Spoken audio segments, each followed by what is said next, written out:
कौन कहते हैं कि आसमां में सुराख नहीं होता, एक पत्थर तो तबीयत से उछालो यारो। तो इन्हीं लाइनों के साथ मैं आप सभी का स्वागत करता हूं इस पारंगत बैच में। आज हम पढ़ने जा रहे हैं पारंगत बैच में इलेक्ट्रोमैग्नेटिक इंडक्शन। तो आज इलेक्ट्रोमैग्नेटिक इंडक्शन को बिल्कुल बेसिक से उठा करके सारे कंसेप्ट को क्लियर करेंगे, पूरे वन शॉट के अंदर खत्म करेंगे। और इस इलेक्ट्रोमैग्नेटिक इंडक्शन की वीडियो देखने के बाद इलेक्ट्रोमैग्नेटिक इंडक्शन आपका सबसे फेवरेट चैप्टर होने वाला है।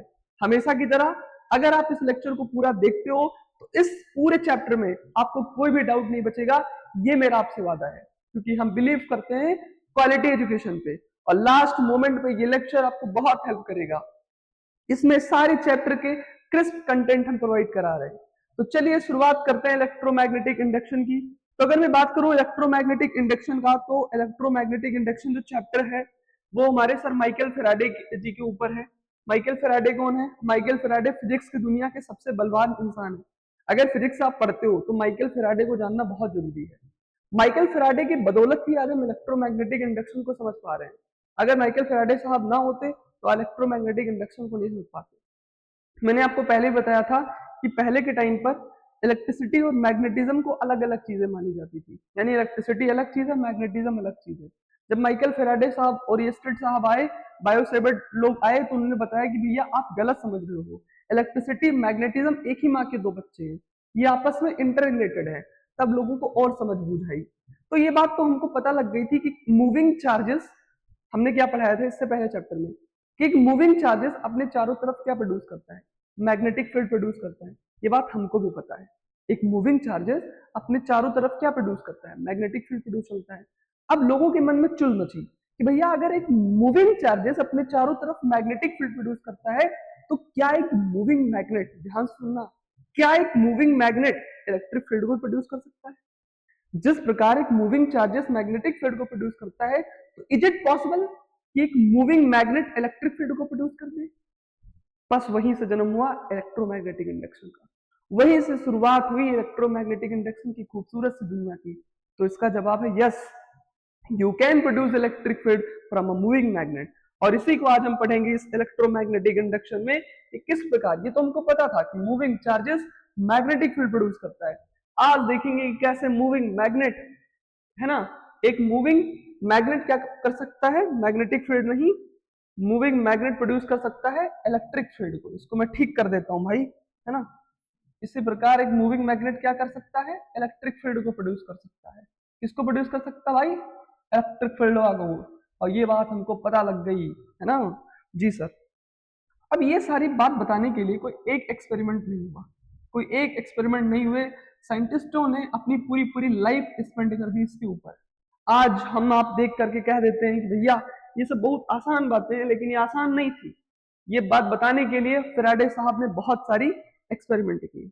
एक्सपेरिमेंट पे जाने से पहले इस बात को बताने के लिए ऑब्वियस सी बात है, कोई भी फिजिक्स में कोई भी चीज ऐसे तो बोल नहीं दी जाती है, बाकायदा एक्सपेरिमेंट के साथ उसको प्रूफ करना होता है। तो चलो और समझते हैं कि इलेक्ट्रोमैग्नेटिक इंडक्शन आखिर में है क्या। व्हाट इज इलेक्ट्रोमैग्नेटिक इंडक्शन है? मान लो कि तुम किसी के बारे में बोलने जा रहे हो, तो पहले तो तुम्हें उसके बारे में पता होना चाहिए ना। अब तुम पढ़ने जा रहे हो इलेक्ट्रोमैग्नेटिक इंडक्शन, तुमको पता ही नहीं इलेक्ट्रोमैग्नेटिक इंडक्शन में तुम क्या पढ़ोगे। तो सबसे पहले समझो इलेक्ट्रोमैग्नेटिक इंडक्शन क्या होता है। अगर मैं बात करूं इलेक्ट्रोमैग्नेटिक इंडक्शन की, तो ये क्या है? The phenomena by which moving magnet can produce electric field is known as electromagnetic induction. वो फिनोमिना, वो प्रोसेस जिससे एक moving magnet electric field produce कर सकता है, उसी फिनोमिना को ही बोलते हैं इलेक्ट्रोमैग्नेटिक इंडक्शन। यानी वो फिनोमिना जिससे एक moving charges electric field produce कर सकता है, उसे ही क्या, सॉरी, वो फिनोमिना जिससे एक moving magnet electric field produce कर सकता है, उसे ही बोलते हैं इलेक्ट्रोमैग्नेटिक इंडक्शन। क्या है इलेक्ट्रोमैग्नेटिक इंडक्शन?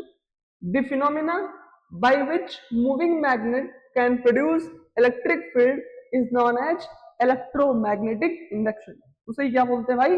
इलेक्ट्रोमैग्नेटिक इंडक्शन बोलते हैं। चलिए आगे बढ़ते हैं। अब मैं बात करने जा रहा हूं इलेक्ट्रोमैग्नेटिक इंडक्शन की इस खूबसूरत सी दुनिया की, है ना। कहां से है इलेक्ट्रोमैग्नेटिक इंडक्शन? कैसे पता लगा कि एक moving magnet electric field produce कर सकता है? ये बात हम कैसे जान पाए? सवाल गहरा है, ऑब्वियस सी बात है, सवाल गहरा है तो उसका एक्सपेरिमेंट भी गहरा होगा। एक्सपेरिमेंट गहरा होगा तो जवाब भी अच्छे आएंगे, है ना। गाना सुने हो ना, तो गाने वाने की बातें बाद में करूंगा, फिलहाल अभी अपने टॉपिक पे आते हैं। इलेक्ट्रोमैग्नेटिक इंडक्शन में सबसे पहले क्या हुआ, एक फैराडे साहब थे, फैराडे ने कुछ एक्सपेरिमेंट किए थे, उसको हम पढ़ेंगे। और इस एक्सपेरिमेंट को पढ़ाने के लिए मैं आपको कुछ बात यहाँ पे समझा देता हूँ, फिर आगे की चर्चा हम कहाँ करेंगे, अपने खूबसूरत से स्लाइड पे करेंगे। ध्यान से देखो बेटा, बहुत इंपॉर्टेंट बात है, यही से इलेक्ट्रोमैग्नेटिक इंडक्शन की शुरुआत।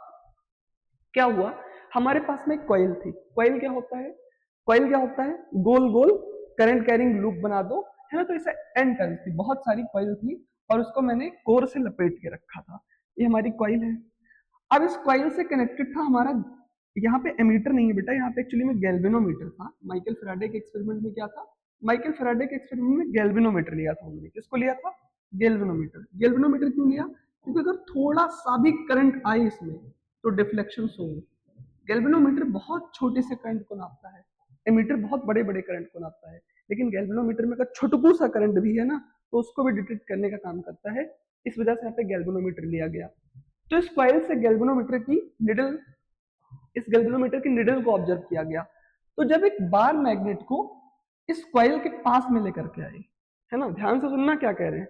ये कॉइल थी, इस कॉइल से क्या लगा हुआ था, गैल्वेनोमीटर लगा हुआ था। फैराडे साहब जब इस मैग्नेट को इस कॉइल के पास में लेकर के आए तो उन्होंने देखा कि इस मैग्नेटिक, इसमें गैल्वेनोमीटर की निडल में डिफ्लेक्शन हो रहा है। ये गैल्वेनोमीटर की निडल क्या कर रही है, डिफ्लेक्ट कर रही है। अब आश्चर्यजनक वाली बात थी कि भैया कैसे हो गया, यार गैल्वेनोमीटर तो करंट को नापता है। किसको नापता है भैया, गैल्वेनोमीटर डिटेक्ट करंट, और यहाँ पे हम क्या कर रहे हैं, यहाँ पे तो मैग्नेट को घुमा रहे हैं। तो इस मैग्नेट की क्या औकात है कि वो गैल्वेनोमीटर के निडल को डिफ्लेक्ट कर दे रही है। ये बात उनको समझ में नहीं आई। उन्होंने क्या किया, इसको इधर घुमाया तो देखा गैल्वेनोमीटर इधर घूम गया। लेकिन ये कैसे हुआ, जरा ध्यान से समझना। पहले जब कॉइल रेस्ट पे थी, जैसे ये कॉइल किस पे है, रेस्ट पे है, और ये मैग्नेट क्या है, ये भी अभी रेस्ट पे है, अभी मूव नहीं कर रहा। इमेजिन करना, इधर देखो, इधर ये जो मैग्नेट है ये किस पे है, ये मैग्नेट जो है मूव कर रहा है। देखो मैग्नेट इधर, एरो क्या बता रही है, एरो बता रही है कि मैग्नेट इधर आ रहा है, और ये कॉइल किस पे है, ये कॉइल रेस्ट पे है।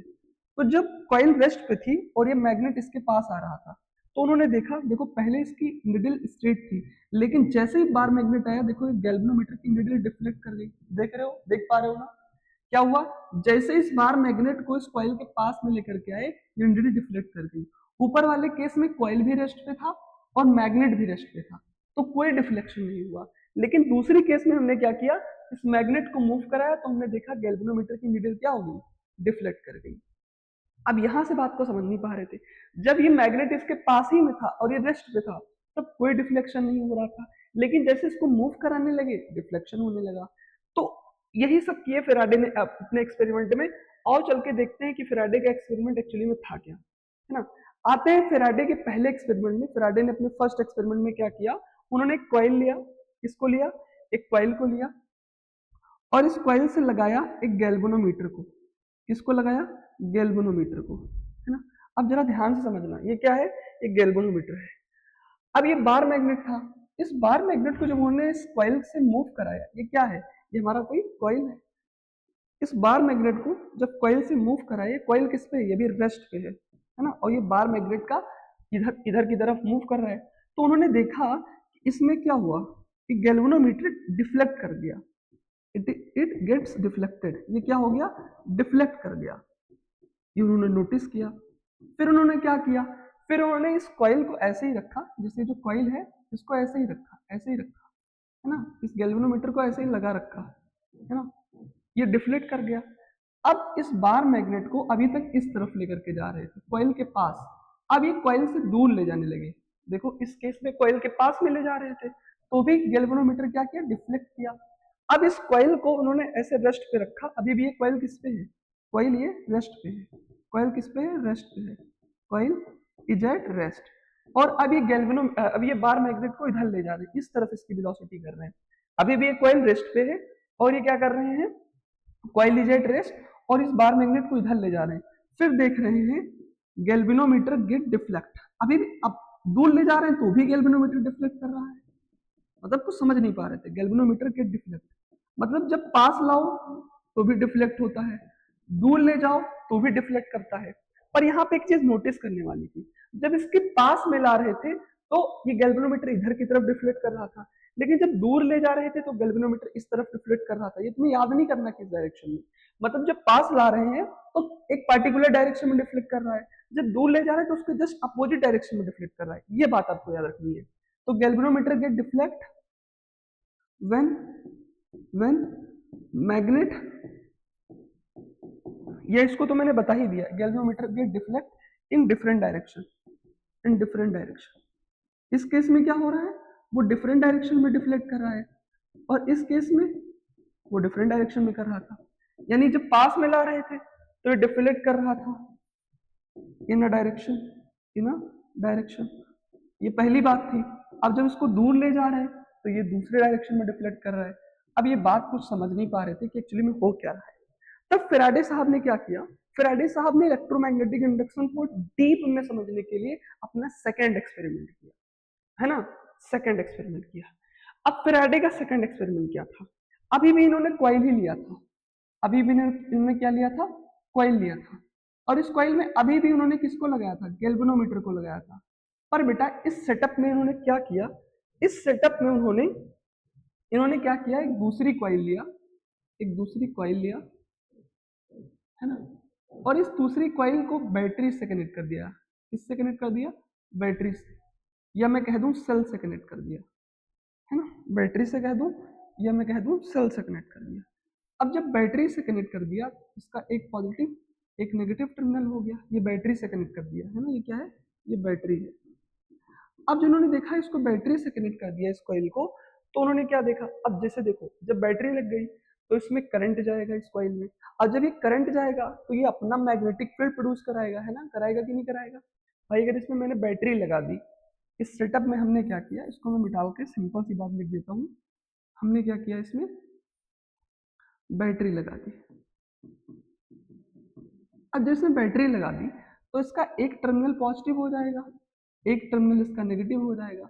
पॉजिटिव वाले से करंट निकलेगा, इधर करंट जाएगा, और जब इस कॉइल में करंट जाएगा तो ये क्या करेगा बेटा, तो मैग्नेटिक फील्ड प्रोड्यूस करेगा।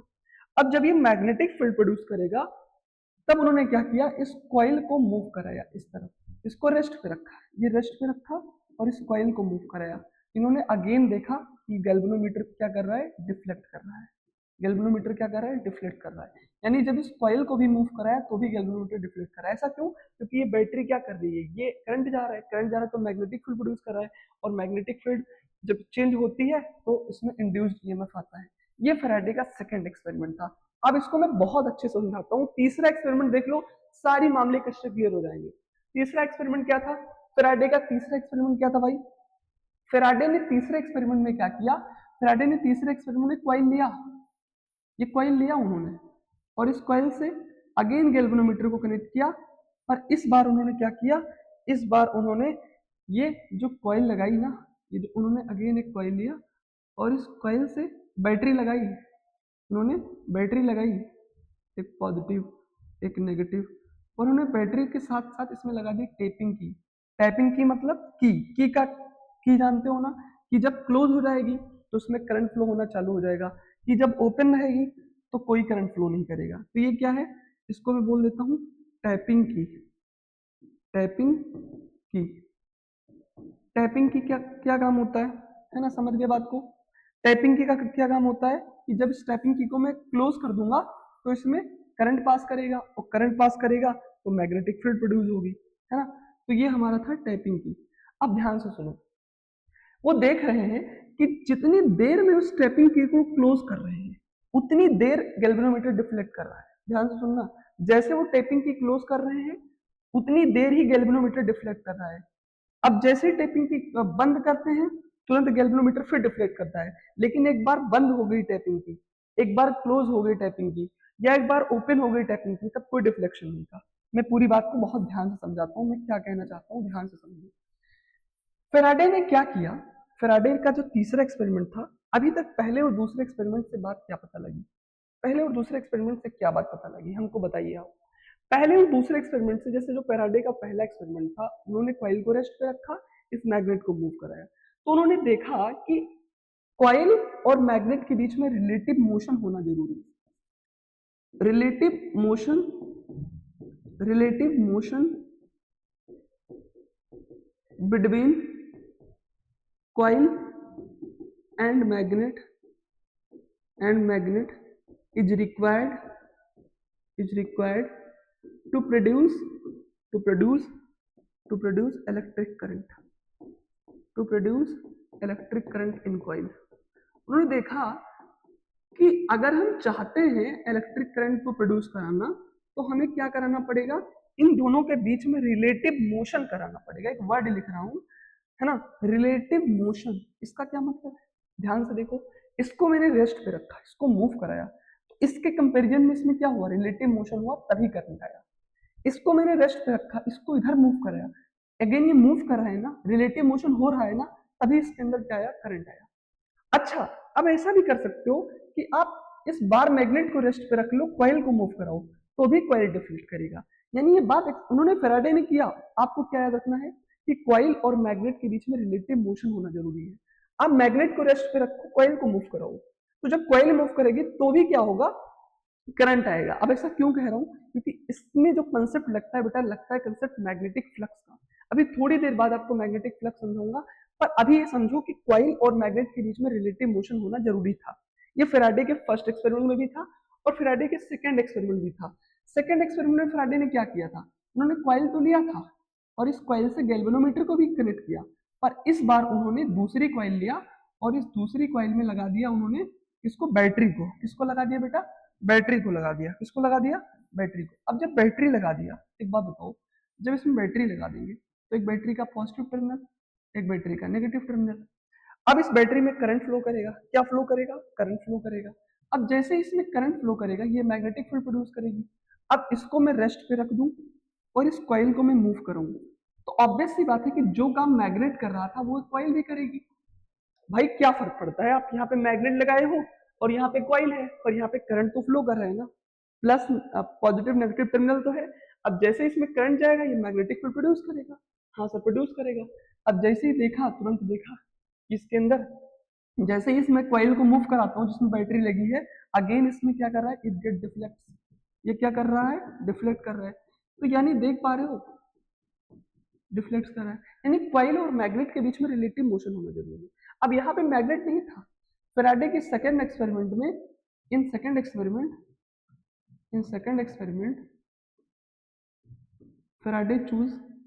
फैराडे ने क्या चूज किया, coil having battery. Faraday use coil having current flow in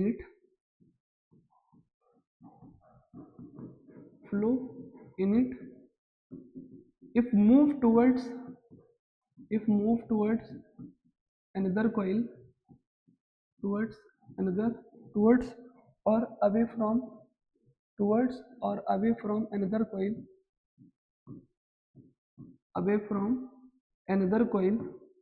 समझाता हूं मैं, पहले इसको लिख देता हूं। कॉइल गैल्वेनोमीटर गेट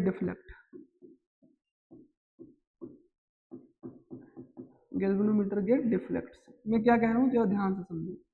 फैराडे के सेकंड एक्सपेरिमेंट में क्या हुआ, उन्होंने इन्होंने सेकंड एक्सपेरिमेंट में क्या किया, in second experiment Faraday choose coil having current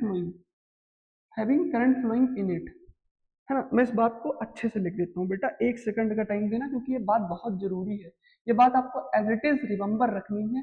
ये पूछ लिया जाता है कि फैराडे ने फर्स्ट सेकंड एक्सपेरिमेंट में क्या किया, तो ये बात आपको आनी चाहिए। सेकंड एक्सपेरिमेंट में फैराडे क्या किया, in second experiment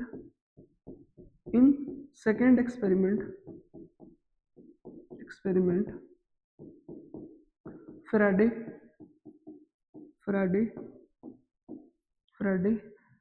remove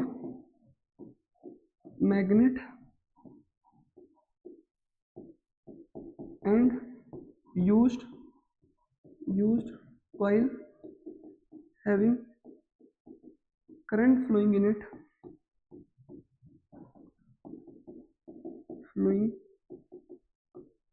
it, and they observed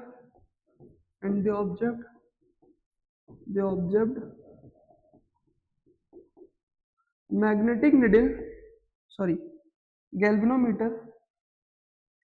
galvanometer, galvanometer, ध्यान से देखना भैया, देखो कार्यक्रम चल रहा है, बहुत मजेदार टॉपिक है। गैल्वेनोमीटर गेट डिफ्लेक्ट्स, क्या कर जा रहा है, डिफ्लेक्ट कर जा रहा है, डिफ्लेक्ट कर जा रहा है व्हेन कॉइल मूव अवे और टूवर्ड्स, अवे और टूवर्ड्स, जब दूर जाए या पास आए। इस कॉइल, देखो यहाँ पे क्या किया फैराडे के पहले एक्सपेरिमेंट में, क्या था, मैग्नेट था, ये क्या है, ये मैग्नेट है, मैग्नेट को मूव करा रहे थे और कॉइल को रेस्ट पे रखा था। सेकंड एक्सपेरिमेंट में कुछ नहीं किया, उन्होंने मैग्नेट को हटा के कॉइल लगा दिया, क्योंकि फैराडे को पता थी कि भैया एक कॉइल के अंदर करंट जाता है तो सेम काम करता है जो मैग्नेट करता है। अब अगेन इसको मूव कराएंगे तो मैग्नेट, जब इसके बीच में रिलेटिव मोशन होगा अगेन करंट आएगा। अभी पूरी कहानी है मैग्नेटिक फ्लक्स की। फैराडे के थर्ड एक्सपेरिमेंट में क्या किया, यहाँ पे उन्होंने प्रूफ किया कि there is no relative motion required. अभी तक हम क्या पढ़ रहे हैं कि रिलेटिव मोशन होना चाहिए करंट के लिए, पर फैराडे के थर्ड एक्सपेरिमेंट में बात पता लगी कि relative motion is not required, relative motion जरूरी ही नहीं है, आप दोनों को रेस्ट पे रख के भी प्रोड्यूस कर सकते हो। Relative motion is not required, जरूरी नहीं है टू प्रोड्यूस, काहे के लिए, टू प्रोड्यूस, क्या करने के लिए, टू प्रोड्यूस, हाँ क्या, इलेक्ट्रिक फील्ड, या मैं कह लूं करंट। करंट को प्रोड्यूस करने के लिए रिलेटिव मोशन जरूरी नहीं है। और ये बात इतनी आसान ही जो तुम्हें लग रही है ना बेटा, इतनी आसान थी नहीं। कुछ बातें जीवन में बड़ी सत्य होती हैं और उसको लोगों को स्वीकारने में बड़ा डिफिकल्टीज आती है। फैराडे ने पहले दूसरे एक्सपेरिमेंट में बात बताया कि देखो यार, आप मैग्नेट को चलाओ, कॉइल को रेस्ट में रखो तो भी करंट आएगा, या आप मैग्नेट को रेस्ट पे रखो, कॉइल को चलाओ तो भी करंट आएगा, यानी रिलेटिव मोशन होना जरूरी है। सेकंड एक्सपेरिमेंट में उन्होंने मैग्नेट को चेंज कर दिया, उसके जगह पे लाए कॉइल और कॉइल से कनेक्ट किया बैटरी, बैटरी कनेक्ट किया तो करंट गया, करंट गया तो भी मैग्नेटिक फील्ड प्रोड्यूस की, और उसको जब चलाए कॉइल को तो दूसरे कॉइल में करंट प्रोड्यूस हो, यानी यहाँ भी रिलेटिव मोशन होना जरूरी था। तीसरे एक्सपेरिमेंट में फैराडे साहब ने अपनी पूरी बात ही बदल दी, उन्होंने कहा देखो relative motion is not necessary. काहे के लिए, कैसे कह दिए इस बात को, ऐसे कह दिए कि भाई साहब जब भी एक करंट कैरिंग कॉइल है, मान लिया करंट कैरिंग कॉइल है, अब इससे मैं लगा देता हूं गैल्वेनोमीटर, क्या लगा देता हूं भैया, इससे लगा देता हूं गैल्वेनोमीटर। अब ये कॉइल थी, हाँ सर कॉइल थी, अब इस कॉइल के सामने मैं क्या ला रहा हूं, मैं इस कॉइल के सामने ला रहा हूं एक और कॉइल, क्या ला रहा हूं, एक और कॉइल, और इस कॉइल को मैं अगेन बैटरी से कनेक्ट कर रहा हूं और इसमें लगा दे रहा हूं टैपिंग की। टैपिंग की मतलब जब ये की बंद होगी, भाई की का काम क्या होता है, हमारे घरों में जो की होती है वो क्या करती है, जैसे उसको ऑन करो जैसे उसको ऑफ करो क्या होने लगता है, जैसे उसको ऑन ऑफ करो तो बिजली दौड़ने लगती है ना, भैया ऑन कर दोगे तो बिजली दौड़ेगी, ऑफ कर दोगे तो बिजली जाना बंद हो जाएगी। बिजली की बात कर रहा हूं मैं, बिजली तक ही रहना, मैं किसी दूसरे बिजली की बात नहीं कर रहा हूँ, हाँ ठीक है, ध्यान से समझना। अब इस की को अगर मैं क्लोज करूं, ये की क्या होगी, क्लोज, तो जैसे ही की क्लोज किया उन्होंने, फैराडे साहब ने जैसे ही की क्लोज किया, उन्होंने देखा कि गैल्वेनोमीटर डिफ्लेक्ट कर गया। की के क्लोज होने से गैल्वेनोमीटर डिफ्लेक्ट कर रहा है बैगन।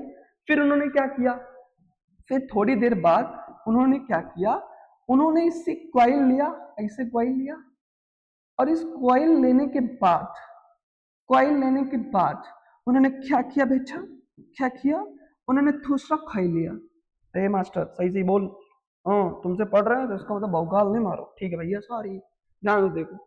उन्होंने दूसरा कॉइल लिया, ऐसे दूसरा कॉइल लिया, हाँ दूसरा कॉइल लिया। अब दूसरा कॉइल लेने के बाद उन्होंने क्या किया, इसको अगेन बैटरी से लगाया, आए, हाँ मास्टर तू तो बता ही रहा था अभी। अब इस बार क्या किया, इस बार जो हमारी इस बार हमारी ये जो की बंद थी इसको ओपन किया, की इज ओपन, की ओपन। अब सुनो, इसमें की को क्लोज किया है ना, देन ऑब्जर्व, उन्होंने ऑब्जर्व किया गैल्वेनोमीटर गेट डिफ्लेक्ट, फिर उन्होंने देखा क्या, गैल्वेनोमीटर डिफ्लेक्ट कर गया, गैल्वेनोमीटर गेट डिफ्लेक्ट। अब सेकंड केस में क्या हुआ भैया, सेकंड केस में उन्होंने की को क्या किया, की को किया ओपन, इसमें भी देखा गैल्वेनोमीटर गेट डिफ्लेक्ट। यानी बंद करो तो भी गेट डिफ्लेक्ट, है ना, खोलो तो भी गेट डिफ्लेक्ट। क्या कार्यक्रम चल रहा है। अब मजे की बात है कि इस बार ये कॉइल भी रेस्ट पे है जिसमें बैटरी लगे हैं। ये कॉइल हैविंग बैटरी, ये भी रेस्ट पे है, हैविंग बैटरी ये भी रेस्ट पे है? और ये जो कोयलवा है जिसमें गैल्वेनोमीटर लगा है ये भी रेस्ट पे है। यानी रेस्ट पे ये भी है और रेस्ट पे ये भी है, दोनों रेस्ट पे हैं। हाँ, दोनों रुके हुए हैं। क्या किए हुए हैं? रुके हुए हैं और देख रहे हैं कि भैया इसको जब घुमा रहे हैं तो इसमें घुमा नहीं रहे हैं, ये भी रुके ये भी रुके। इसकी की क्लोज कर रहे हैं तो देख रहे हैं गैल्वेनोमीटर डिफ्लेक्ट कर रहा है।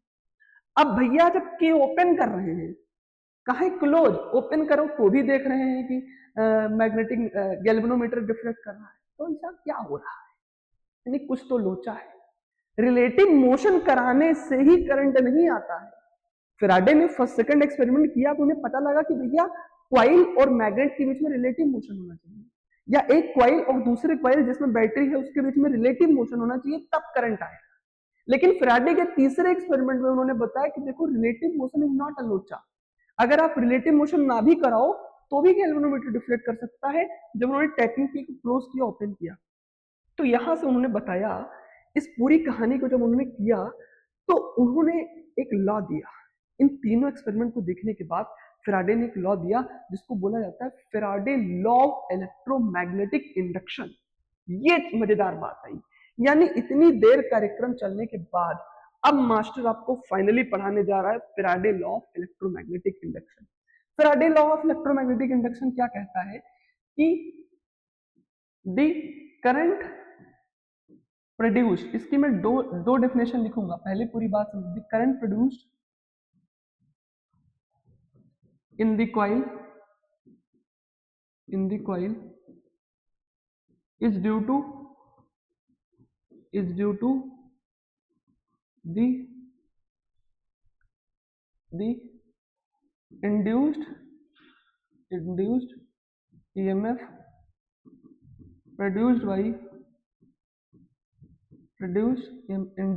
produced when magnetic flux is changed। इन्होंने क्या कहा, पूरी बात को समझो कि भैया देखो यहाँ पे दो तीन तुम्हें नए नए शब्द मिल रहे हैं। इन्होंने कहा जो करंट प्रोड्यूस हुआ कॉइल में ना, किस कॉइल में? इस कॉइल में, इस कॉइल में, किस कॉइल में? इस कॉइल में। तो ये जो करंट प्रोड्यूस हुआ इस कॉइल में, ये क्यों हुआ? राशि कुकर में चने डाल दिए, खाली कुकर गैस पे चढ़ा दिया। ऐसे उन्होंने पूछा कि ये करंट क्यों हुआ? तो पता लगा कि भैया जब ये बार मैग्नेट इस कॉइल के पास में आ रहा था तो इसकी वजह से मैग्नेटिक फ्लक्स चेंज हो रहा था। सर ये मैग्नेटिक फ्लक्स क्या है? मेरे को तो नहीं समझ में आ रहा। बेटा पेशेंस रखो, समझाऊंगा।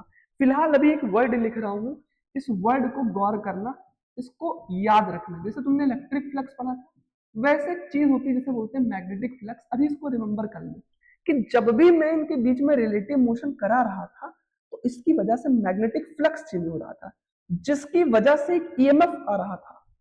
ध्यान से सुनो, मैग्नेटिक फ्लक्स, जब मैं कॉइल और मैग्नेट को मूव कर रहा था तो मैग्नेटिक फ्लक्स चेंज हो रहा था, जिसकी वजह से इसके अंदर ईएमएफ आ रहा था और ईएमएफ इंड्यूस हो रहा था। इंड्यूस मतलब इंड्यूस हो रहा था, आ रहा था, जिसकी वजह से इसमें करंट फ्लो कर रही थी। और इसी बात को फैराडे साहब ने बताया। फैराडे साहब ने क्या बताया कि the current produced in the coil, जो कॉइल आप देख रहे हो जिसमें करंट प्रोड्यूस हो रहा है, the current produced in the coil, है ना, is due to the induced EMF produced when magnetic flux is changed.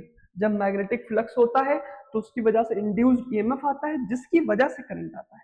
मतलब फैराडे साहब ने कहा कि देखो यार जो कॉइल थी, इस कॉइल में जिसमें आपने गैल्वेनोमीटर लगा रखा था, ये जो गैल्वेनोमीटर लगा रखा था, और आप ये बार मैग्नेट को आसपास ला रहे थे, या बार मैग्नेट की जगह पे जो भी आपका कार्यक्रम चल रहा था, जिस कोई कॉइल ला रहा था जिसमें बैटरी थी, है ना, या उसको दूर ले जा रहे थे, तो उसकी वजह से क्या हो रहा था, इस कॉइल में ना मैग्नेटिक फ्लक्स चेंज हो रहा था।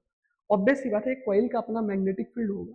अभी मैग्नेटिक फील्ड जब इस कॉइल में जाएगी तो इससे इसकी मैग्नेटिक फ्लक्स चेंज होगी, जब आगे पीछे होगा तो मैग्नेटिक फ्लक्स चेंज होगा, जिसकी वजह से एक ईएमएफ आ रहा था, और जिसकी वजह से इसके अंदर करंट फ्लो हो रहा था, तभी गैल्वेनोमीटर डिफ्लेक्ट कर रहा था। अब मैं पूरी कहानी बताता हूँ मैग्नेटिक फ्लक्स क्या होता है, फिर आपको ये बात बहुत बेहतर समझ में आएगी। मैग्नेटिक फ्लक्स होता क्या है, आओ देखते हैं। मैग्नेटिक फ्लक्स होती है, it is the measurement of number of magnetic field line passing through an area. मान लो कोई एक एरिया है, मान लो क्या है, कोई एरिया है, जैसे मान लो ये कोई एक एरिया है, ये हमारी क्या है, कोई एक एरिया है ना। इस एरिया से बहुत सारी मैग्नेटिक फील्ड लाइन जा रही है, बहुत सारी मैग्नेटिक फील्ड लाइन जा रही है, बहुत सारी मैग्नेटिक फील्ड लाइन। कितनी मैग्नेटिक फील्ड लाइन इस एरिया को चीर के जा रही है, थ्रेटेंड कर रही है, कितनी मैग्नेटिक फील्ड लाइन इस एरिया से पास कर रही है, उसकी जो मेजरमेंट होती है ना, उसे ही बोलते हैं मैग्नेटिक फ्लक्स। एक पार्टिकुलर एरिया से कितनी मैग्नेटिक फील्ड लाइन जा रही है, एक पार्टिकुलर एरिया से कितनी मैग्नेटिक फील्ड लाइन जा रही है, कितनी मैग्नेटिक फील्ड लाइन उस एरिया से गुजर रही है, इसे ही बोलते हैं मैग्नेटिक फ्लक्स। तो मैग्नेटिक फ्लक्स क्या है भाई, क्या है मालिक? It is the measurement of number of magnetic field line passing through an area. एक एरिया से कितनी मैग्नेटिक फील्ड लाइन जा रही है, उसे ही बोलते हैं मैग्नेटिक फ्लक्स। क्या बोलते हैं भैया? उसे ही बोलते हैं मैग्नेटिक फ्लक्स। क्या बोल देते हैं मालिक? उसे ही बोल देते हैं मैग्नेटिक फ्लक्स बोल देते हैं। यहाँ पे इसको मैंने चला गया, कोई बात नहीं, मास्टर फिर से लिखेगा। It is the measurement of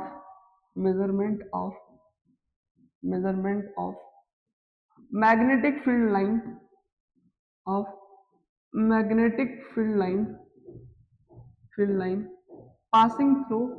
passing through an area, कितनी मैग्नेटिक फील्ड लाइन एक एरिया से पास हो रही है, उसकी जो मेजरमेंट होती है ना, उसकी जो मेजरमेंट है ना, हर चीज में तो आज इंसान मेजरमेंट करता है, तुम मुझे कितना प्यार करते हो उसको भी मेजर करो, है ना। तो जैसे यहाँ पे भी मेजरमेंट चलता है ना, मेजरमेंट बहुत जरूरी है। कितनी मैग्नेटिक फील्ड लाइन जा रही है, उसकी जो मेजरमेंट है उसे फ्लक्स बोलते हैं। बेटा मैग्नेटिक फ्लक्स को दो तरीके से दिखा सकते हो, या तो फाई से दिखा दो, या तो आप फाई लिखो और इसके नीचे बी लिख दो। दोनों तरीके से मैग्नेटिक फ्लक्स को दिखाया जा सकता है, या तो फाई से, या तो ऐसे फाई बी से।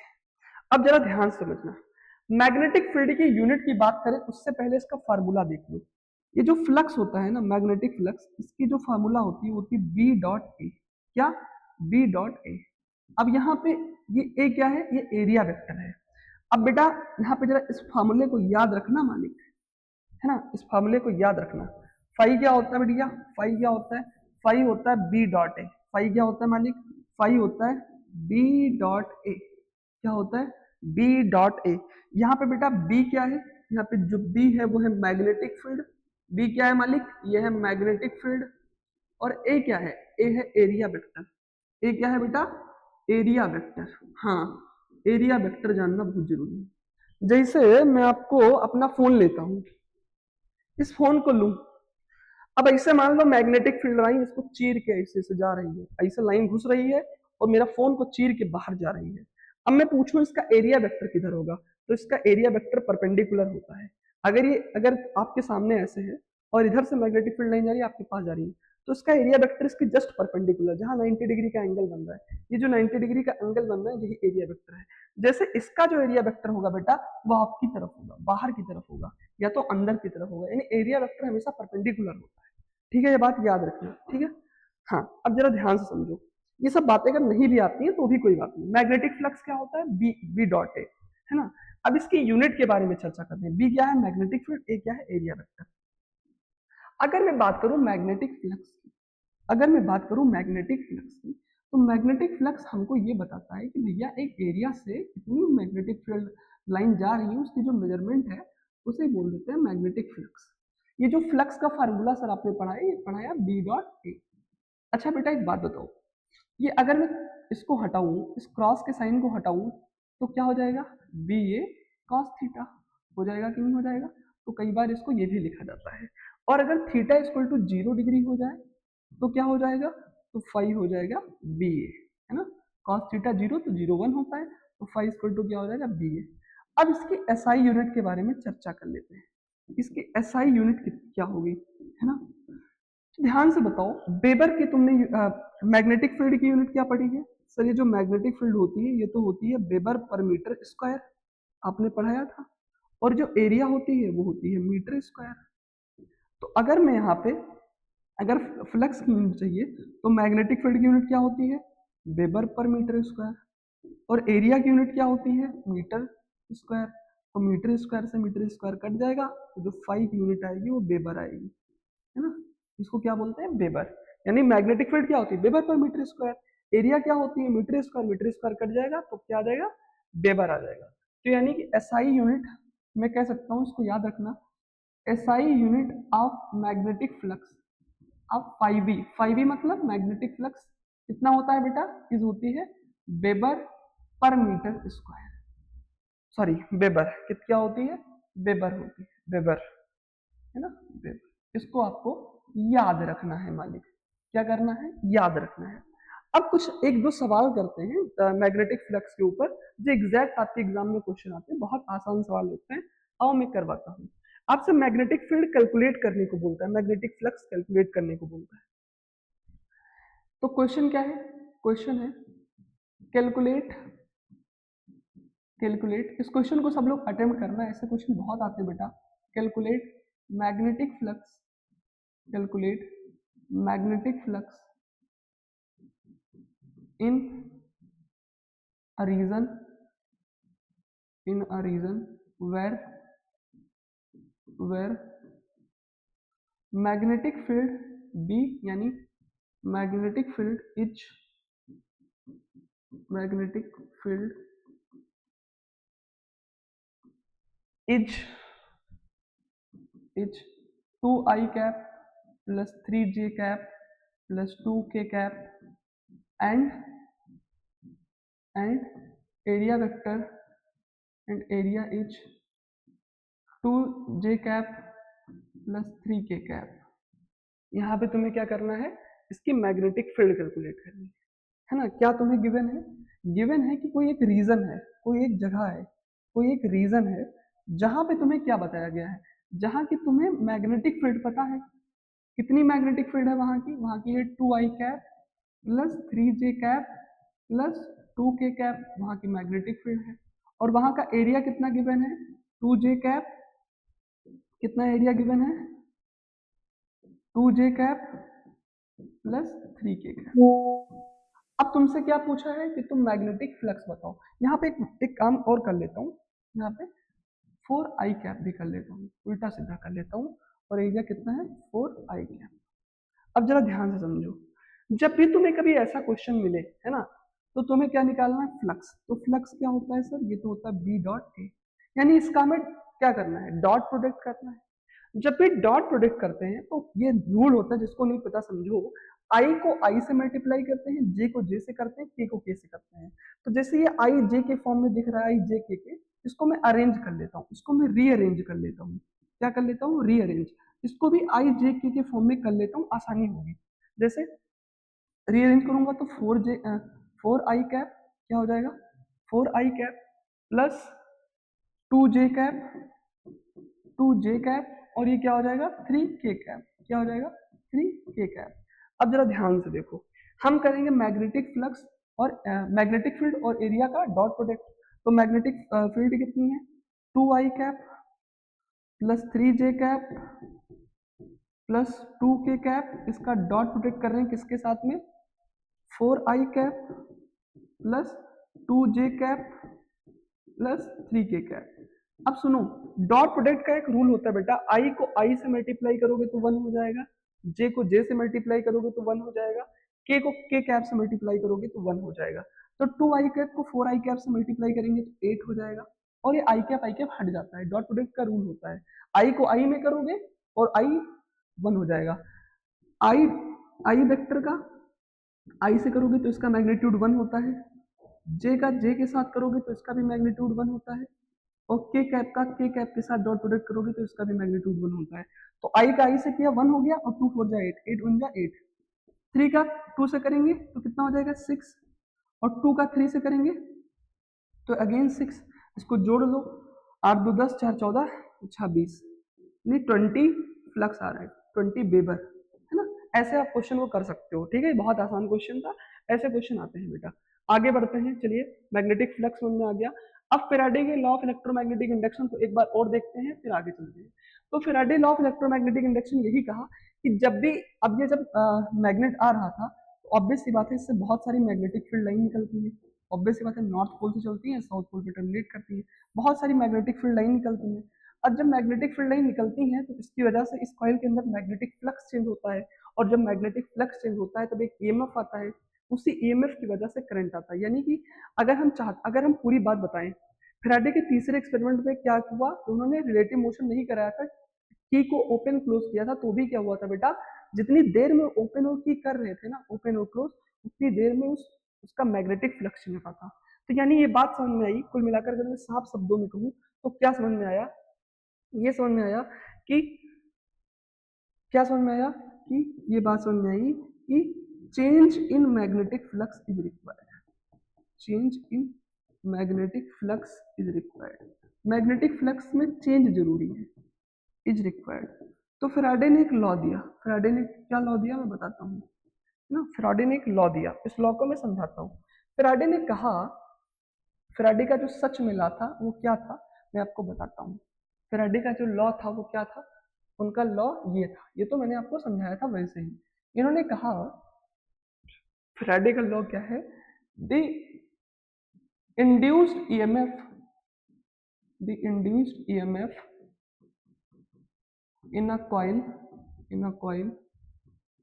is directly proportional, is directly proportional to the rate of change of magnetic flux, to the rate of change of magnetic flux, to the rate of change of magnetic flux। कितना magnetic flux change हो रहा है उसके directly proportional है क्या, कितना EMF generate होगा, EMF से ही करंट आता है। एक बात याद रखना, EMF will produce current, EMF क्या करता है, करंट प्रोड्यूस करता है। तो जब तक एक कॉइल के अंदर ईएमएफ नहीं आएगा, करंट नहीं आएगा। तो जैसे मान लीजिए ये हमारी कॉइल थी, ये हमारी कॉइल थी, इसमें गैल्वेनोमीटर लगा हुआ था। अब ये बार मैग्नेट जब मैं ला रहा हूँ, तो जब मैं बार मैग्नेट ला रहा हूँ, जब इसकी मूवमेंट इधर करा रहा हूँ, तो इससे क्या हो रहा है, इससे मैग्नेटिक फ्लक्स चेंज हो रहा है, और जब मैग्नेटिक फ्लक्स हो रहा है तो उससे ईएमएफ जनरेट हो रहा है। तो वही उन्होंने बताया कि जो फाई था वो डायरेक्टली प्रोपोर्शनल था, यानी जो ईएमएफ है, जो ईएमएफ इस सर्किट में आएगा वो डायरेक्टली प्रोपोर्शनल है किसके, फाई के, यानी मैग्नेटिक फ्लक्स के। कितना ईएमएफ इसके अंदर आएगा, ईएमएफ मतलब इलेक्ट्रोमैग्नेटिक फोर्स, कितना ईएमएफ इसके अंदर जनरेट होगा उतनी करंट आएगी, क्योंकि हमें पता है ईएमएफ क्या देता है, करंट देता है। तो जितनी ज्यादा ईएमएफ इसमें आएगी उतनी ज्यादा करंट, ईएमएफ ज्यादा कब आएगी, उतनी ज्यादा मैग्नेटिक फ्लक्स चेंज होगी। तो जैसे जैसे मैं मैग्नेटिक फ्लक्स चेंज करूंगा, मैं फाई को चेंज करूंगा, ईएमएफ हमारी बढ़ती चली जाएगी। अगर मैं फाई को घटाऊंगा तो हमारी ईएमएफ भी घटेगी, जिसकी वजह से करंट भी घटेगा। तो यानी जितनी ज्यादा करंट है उतनी ज्यादा चेंज होनी चाहिए मैग्नेटिक फ्लक्स, यानी rate of change of flux will always give क्या, क्या देगी, ईएमएफ देगी। ईएमएफ किस पर डिपेंड कर रही है, rate of change of flux, यानी यहाँ पे रेट है ना, तो रेट की वजह से हमें टाइम से डिवाइड करना पड़ेगा, कहीं भी रेट आता है तो टाइम से डिवाइड करते हैं। तो यहाँ पे ये क्या, फैराडे का पहला लॉ क्या था, the rate of change of magnetic flux. अब अगर यहाँ पे मैं d phi by D t कर दूं तो क्या कोई प्रॉब्लम है, नहीं सर, कोई प्रॉब्लम नहीं है। क्या कोई प्रॉब्लम है, कोई प्रॉब्लम नहीं है। यहाँ पे जो कांस्टेंट आती है उसकी वैल्यू 1 होती है, यानी ईएमएफ जो होता है वो किसके डायरेक्टली प्रोपोर्शनल है, ध्यान से सुनना, ईएमएफ किसके डायरेक्टली प्रोपोर्शनल है, ईएमएफ डायरेक्टली प्रोपोर्शनल है फ्लक्स के। और इन्होंने बताया कि इस प्रोपोर्शनलिटी ईएमएफ किसके डायरेक्टली प्रोपोर्शनल है, rate of change of flux. या मैं इसको साफ शब्दों में कहूँ, अगर मैं इसको साफ शब्दों में कहूँ तो EMF is directly proportional to the d phi by D T. D क्यों लगा दिया, छोटा सा मैग्नेटिक फ्लक्स के लिए डी बोल दिए, कोई फर्क नहीं पड़ता। अब बेटा प्रोपोर्शनलिटी के साइन को हटाते हैं तो k d phi by D t आता है। यहाँ पे के की वैल्यू जो होती है वो 1 होती है, इस वजह से जो ईएमएफ होता है वो कितना हो जाता है, वो हो जाता है D phi by D t. Actually में माइनस में होता है, अभी मैं माइनस लगा दे रहा हूँ, पर आगे मैं समझाऊंगा कि माइनस क्यों आया, है ना। इसको अभी मैं ऐसे लिख लो बेटा, अभी आगे बताऊंगा डिटेल में कि माइनस क्यों आया। फिलहाल इतना समझो, कितना ईएमएफ आएगा वो इस बात पे डिपेंड करेगा कितनी तेजी से मैग्नेटिक फ्लक्स हो रहा है। कितने कम टाइम के अंदर मैग्नेटिक फ्लक्स चेंज होगा, कितने कम टाइम के अंदर मैग्नेटिक फ्लक्स होगा उतनी ज्यादा ईएमएफ होगी। क्या होगी? उतनी ज्यादा ईएमएफ होगी, और जितनी ज्यादा ईएमएफ उतनी ज्यादा करंट।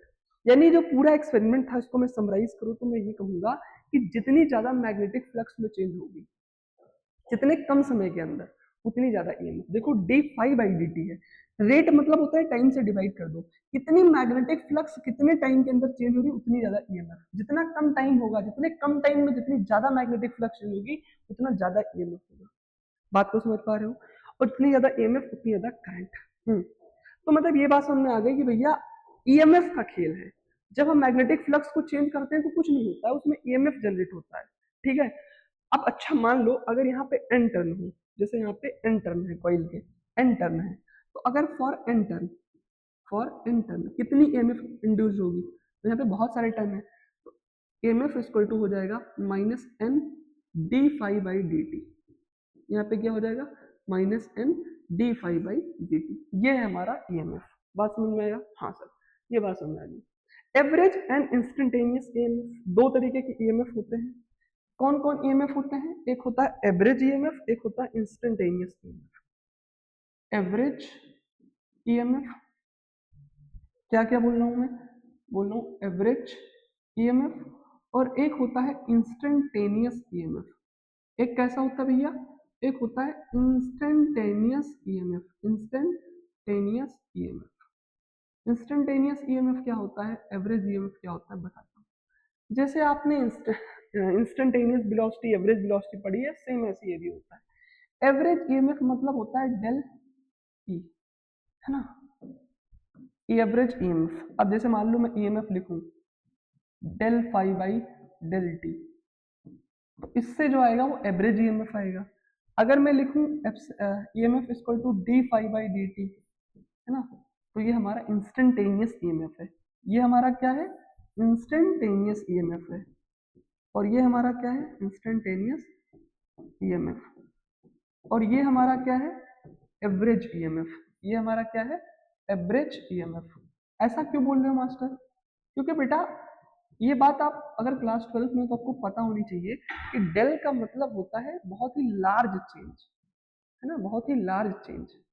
यानी मैग्नेटिक फ्लक्स में बहुत ज्यादा चेंज हो रहा है ना, बहुत ज्यादा चेंज है, तो वहां पे डेल लिखेंगे।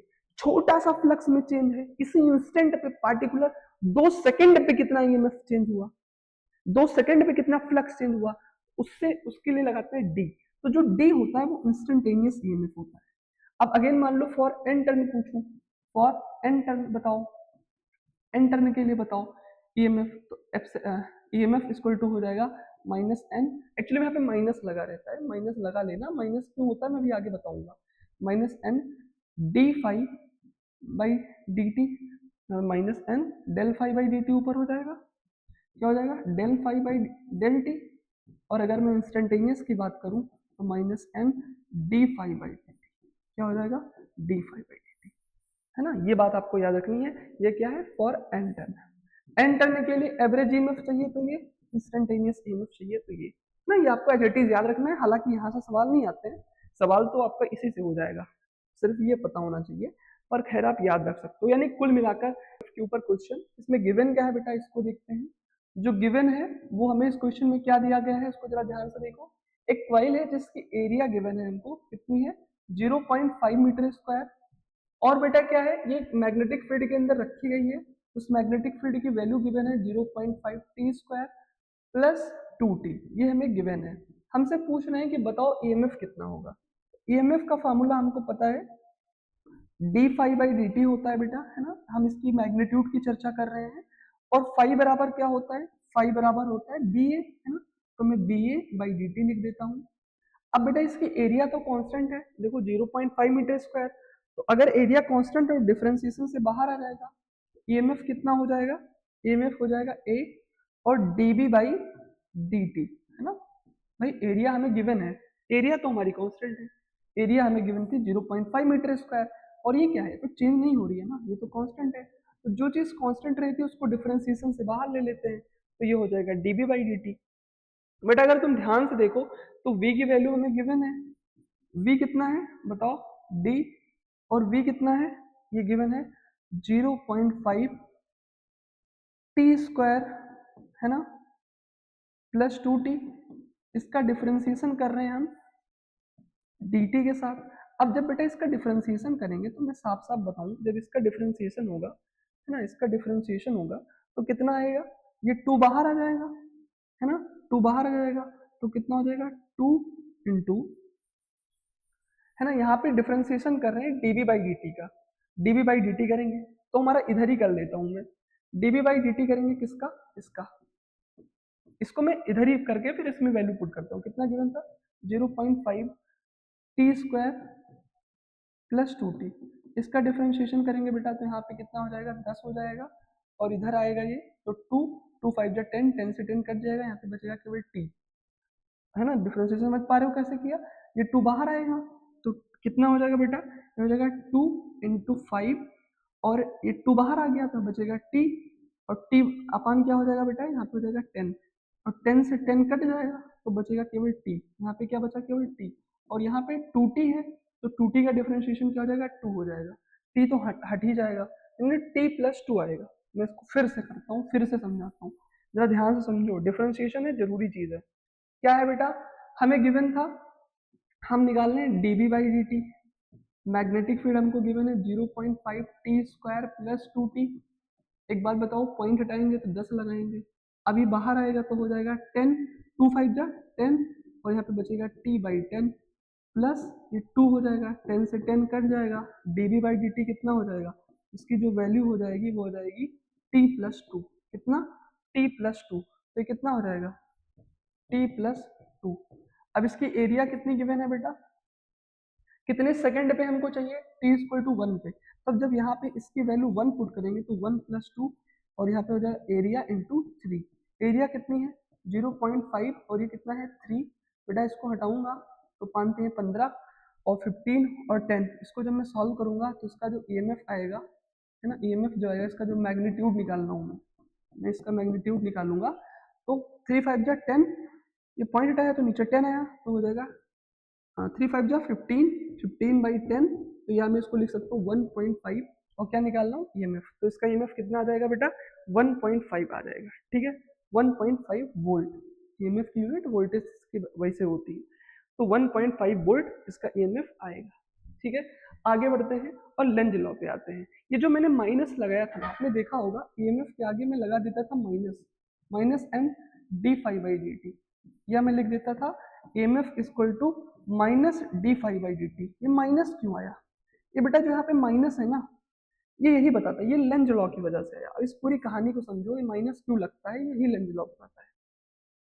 इसको मैं कहता हूं जिस थाली में खाओ उसी में छेद करो, जिस थाली में खाओ उसी को छेद करो, यही है लेंज लॉ। मतलब एक बात बताओ, जब बार मैग्नेट मूव किया, बार मैग्नेट जब मूव किया तभी तो इस कॉइल में EMF जनरेट हुआ, बोलो अगर ये बार मैग्नेट मूव ना करता तो मैग्नेटिक फ्लक्स में चेंज ना आता तो ये EMF जनरेट ना होता। अब ये क्या कह रहे हैं, तभी तो इसमें करंट आया, EMF जनरेट हुआ तो करंट आया। अब ये कह रहे हैं कि भैया अंकल हमें मान लो इसके मूव करने से ही, इसके फ्लक्स के चेंज होने से ही क्या आता है, फ्लक्स के चेंज होने से करंट आता है, इंड्यूस्ड करंट होता है। तो क्या कहते हैं, flow in such direction that as to oppose the change causing it.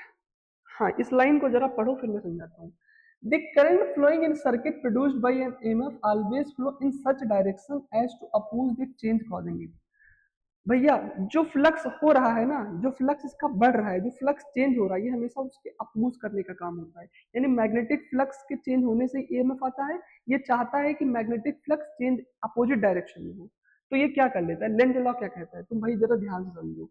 It is the law which give the direction of induced current and EMF। मैं पूरी लेंज लॉ को समझाऊं, बिल्कुल बेसिक से समझाऊं, तो इसको मैं अगले स्लाइड पे चलता हूँ, इस पूरी कहानी को समझाता हूँ। एक बात बताओ, जो मैं बता रहा हूँ इसको समझने के बाद ही लेंज लॉ समझोगे आप, तो पहले बेसिक समझ लो, ये बेसिक सी बातें हैं आपको पता होनी चाहिए।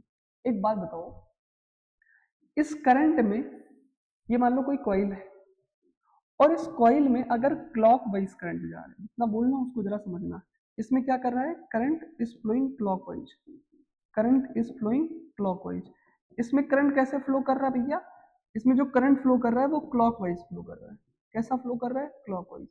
तब जब इसमें क्लॉकवाइज करंट फ्लो कर रहा था तो हमने क्या कहा था, यहाँ पे कैसा पोल बन रहा था बेटा, यहाँ पे बन रहा था साउथ पोल, है ना, हमेशा याद रखना। तो कैसा पोल बनता है, साउथ पोल बनता है। तो ये मान लो करंट कैरिंग लूप है, इसमें क्लॉकवाइज करंट फ्लो कर रहा है तो इसमें साउथ पोल बनेगा। इवन इसको तुम ऐसे घुमाओ तो देखो क्लॉकवाइज डायरेक्शन आएगी। और बेटा किसी भी सर्किट में कोई भी कॉइल हो, उसमें जो करंट हो वो एंटी क्लॉकवाइज फ्लो करे, एंटी क्लॉकवाइज ऐसे फ्लो करे, ऐसे। तो वहां पे कैसा आता है, नॉर्थ पोल आता है। कैसा आता है, नॉर्थ पोल आता है। तो if current is flowing anti clockwise, if current is flowing anti clockwise तो क्या होता है, नॉर्थ पोल आता है। एंटी क्लॉकवाइज तो क्या होता है, नॉर्थ पोल आता है। कैसा पोल आता है बेटा, तो इसमें आता है नॉर्थ पोल, नॉर्थ पोल आता है। इतनी बात समझ में आ गई। अब लेंज लॉ क्या करता है, एक बात बताओ, अगर यहाँ पे क्या करता है, जरा ध्यान से समझो। अगर यहाँ पे इस कॉइल का नॉर्थ पोल है तो ये इस तरीके से अपने आप में इंड्यूस्ड ईएमएफ प्रोड्यूस करता है कि यहाँ पे इसका साउथ पोल बन जाए, सॉरी यहाँ पे इसका कैसा बन जाए, नॉर्थ पोल बन जाए, है ना। एक बात बताओ, अगर यहाँ पे साउथ पोल बन जाए तो क्या होगा, अगर यहाँ पे साउथ पोल बन जाए तो ये मैग्नेट अपने आप चला आएगा। भाई ये नॉर्थ ये साउथ है, इसके बीच में अट्रैक्शन हो जाएगा।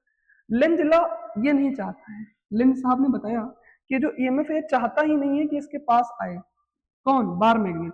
इसी वजह से क्या कर देता है, ये अपने अंदर कुछ इस तरीके से ईएमएफ को प्रोड्यूस करता है कि यहाँ पे बन जाए नॉर्थ पोल, यहाँ पे क्या बन जाए, नॉर्थ पोल, यहाँ पे क्या बन जाए, नॉर्थ पोल। इस तरीके से ईएमएफ को इंड्यूस करेगा कि यहाँ पे कैसा पोल बन जाए, यहाँ पे नॉर्थ पोल ना। ऐसे करंट फ्लो करेगा, अगर ऐसे फ्लो करेगा तो नॉर्थ पोल होगा, यानी ये प्लस या माइनस।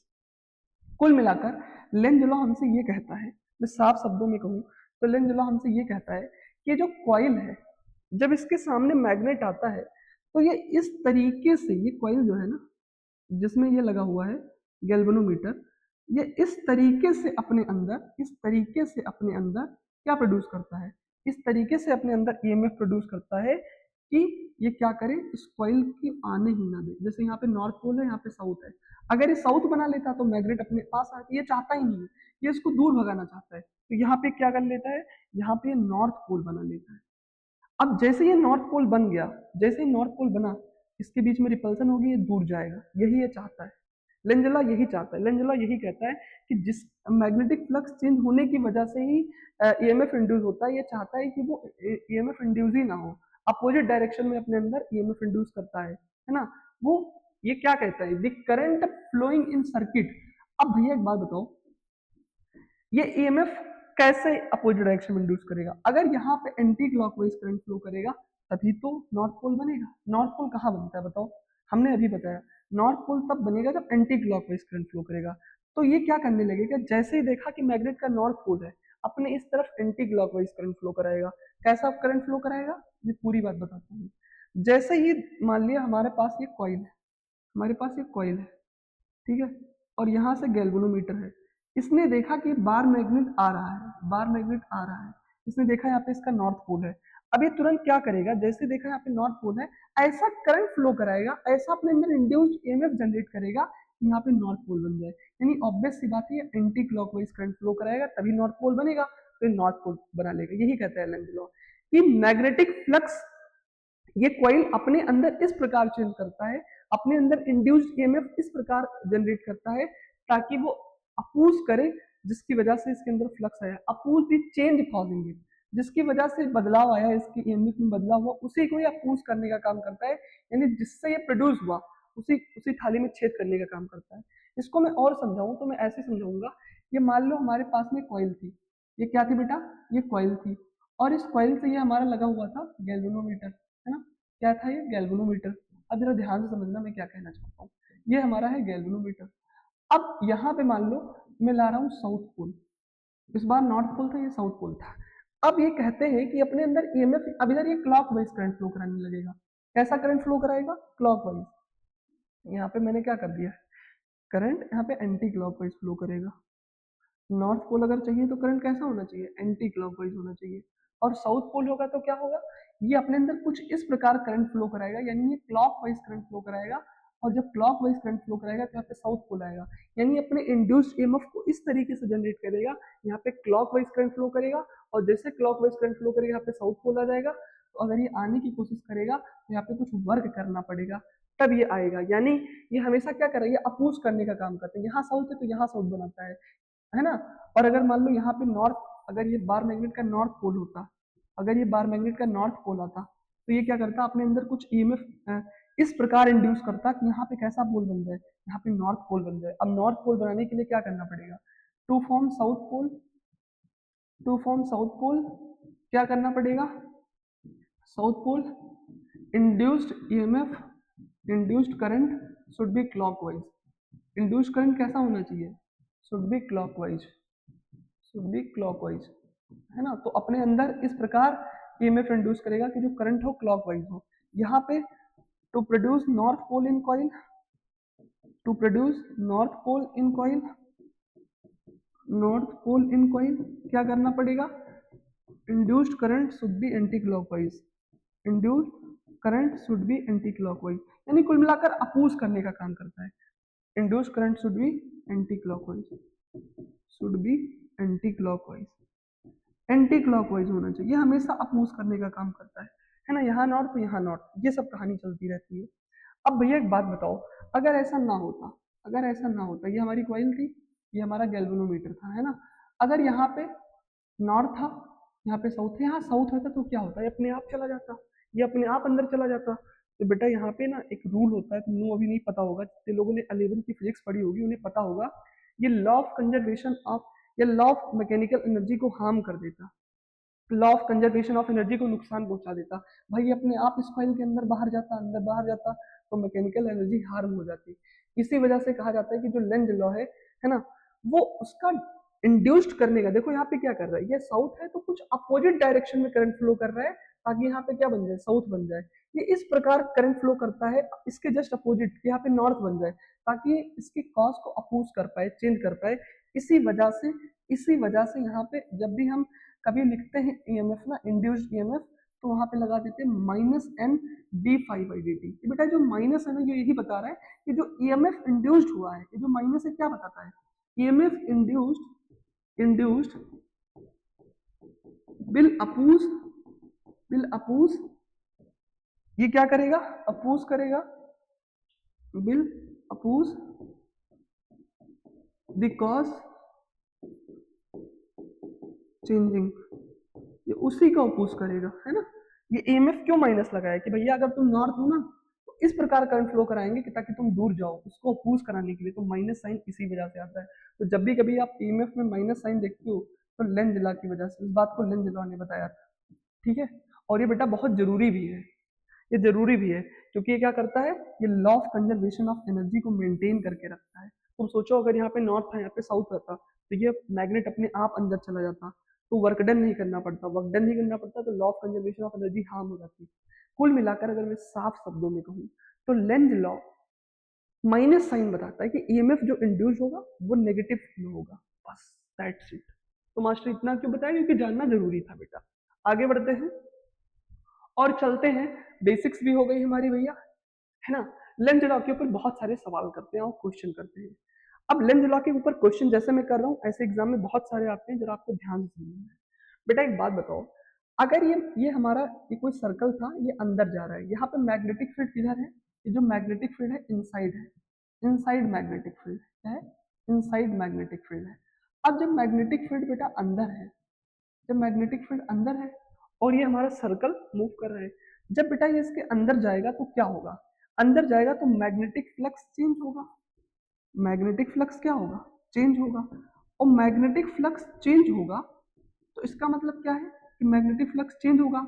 अब चेंज में दो आता है, फाई इंक्रीज करेगा या डिक्रीज करेगा, आप मुझे बताओ। तो इस केस में जो फाई होगा वो क्या करेगा, इंक्रीज करेगा, यानी मैग्नेटिक फ्लक्स में बढ़ोतरी होगी, मैग्नेटिक फ्लक्स ज्यादा चेंज होगा। यहाँ पे क्या होगा, magnetic flux will increase, flux will increase. ऐसा क्यों बोल रहे हो मास्टर, क्योंकि जब इसके अंदर जाएगा तो ज्यादा मैग्नेटिक फील्ड लाइन, जितना अंदर जाएगा उतनी ज्यादा मैग्नेटिक फील्ड लाइन बढ़ती चली जाएंगी, यानी मैग्नेटिक फ्लक्स इंक्रीज करेगा। अब लेंज क्या करेगा, लेंज लॉ क्या बोलता है कि मैग्नेटिक फ्लक्स अगर इंक्रीज करेगा, भाई ये अंदर जा रहा है तो मैग्नेटिक फ्लक्स इंक्रीज करेगा, मैग्नेटिक फ्लक्स इंक्रीज करेगा।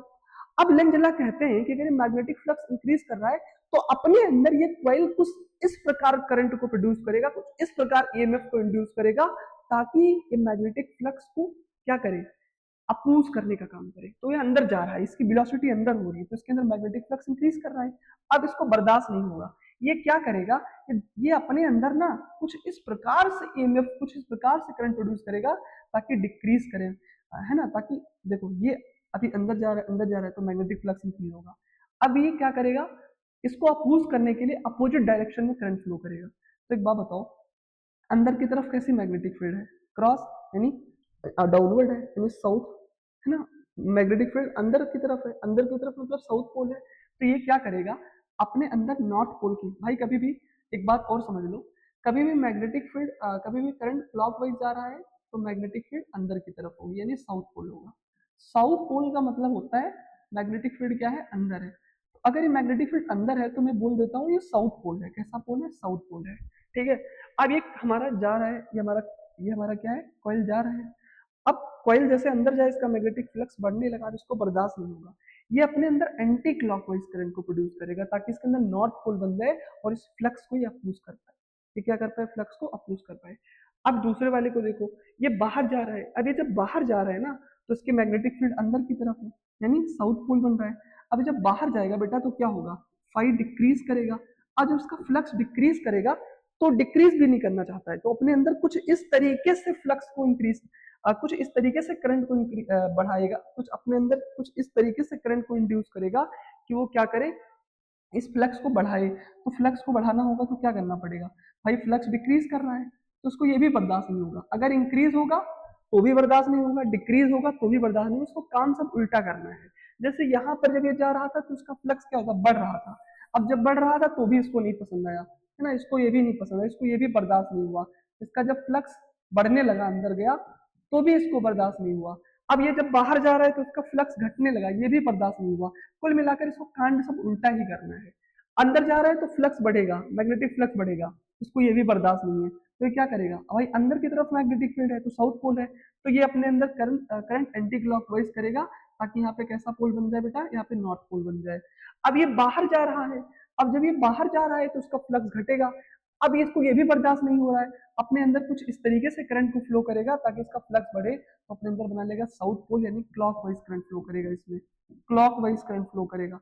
अब जैसे ही क्लॉकवाइज करंट फ्लो करेगा तो साउथ पोल, अंदर भी साउथ, यहाँ भी साउथ, तो अब क्या होगा, मैग्नेटिक फ्लक्स को इस प्रकार चेंज करेगा। अब यहाँ पे इसकी डायरेक्शन ऑफ करंट कैसे होगी, एंटी क्लॉकवाइज, यहाँ पे कैसे होगी, एंटी क्लॉकवाइज। क्यों, क्योंकि इसको बर्दाश्त ही नहीं हो रहा है, इसको बर्दाश्त ही नहीं हो रहा है ना।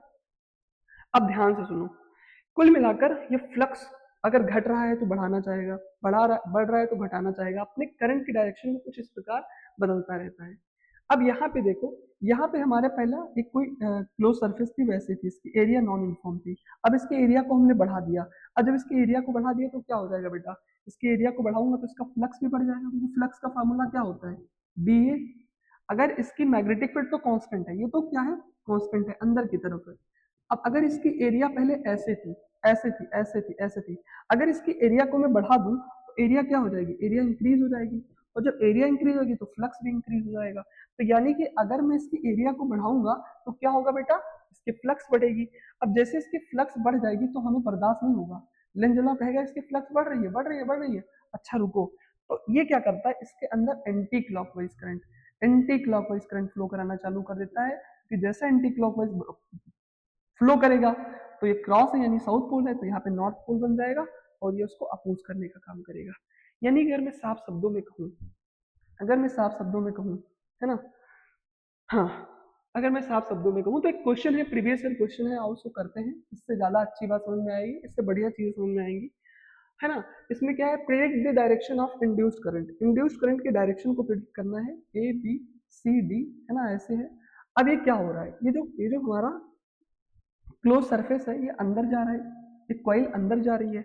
अब जब बेटा अंदर जाएगा तो क्या होगा, अगर ये ABCD वाली कॉइल, इफ कॉइल ABCD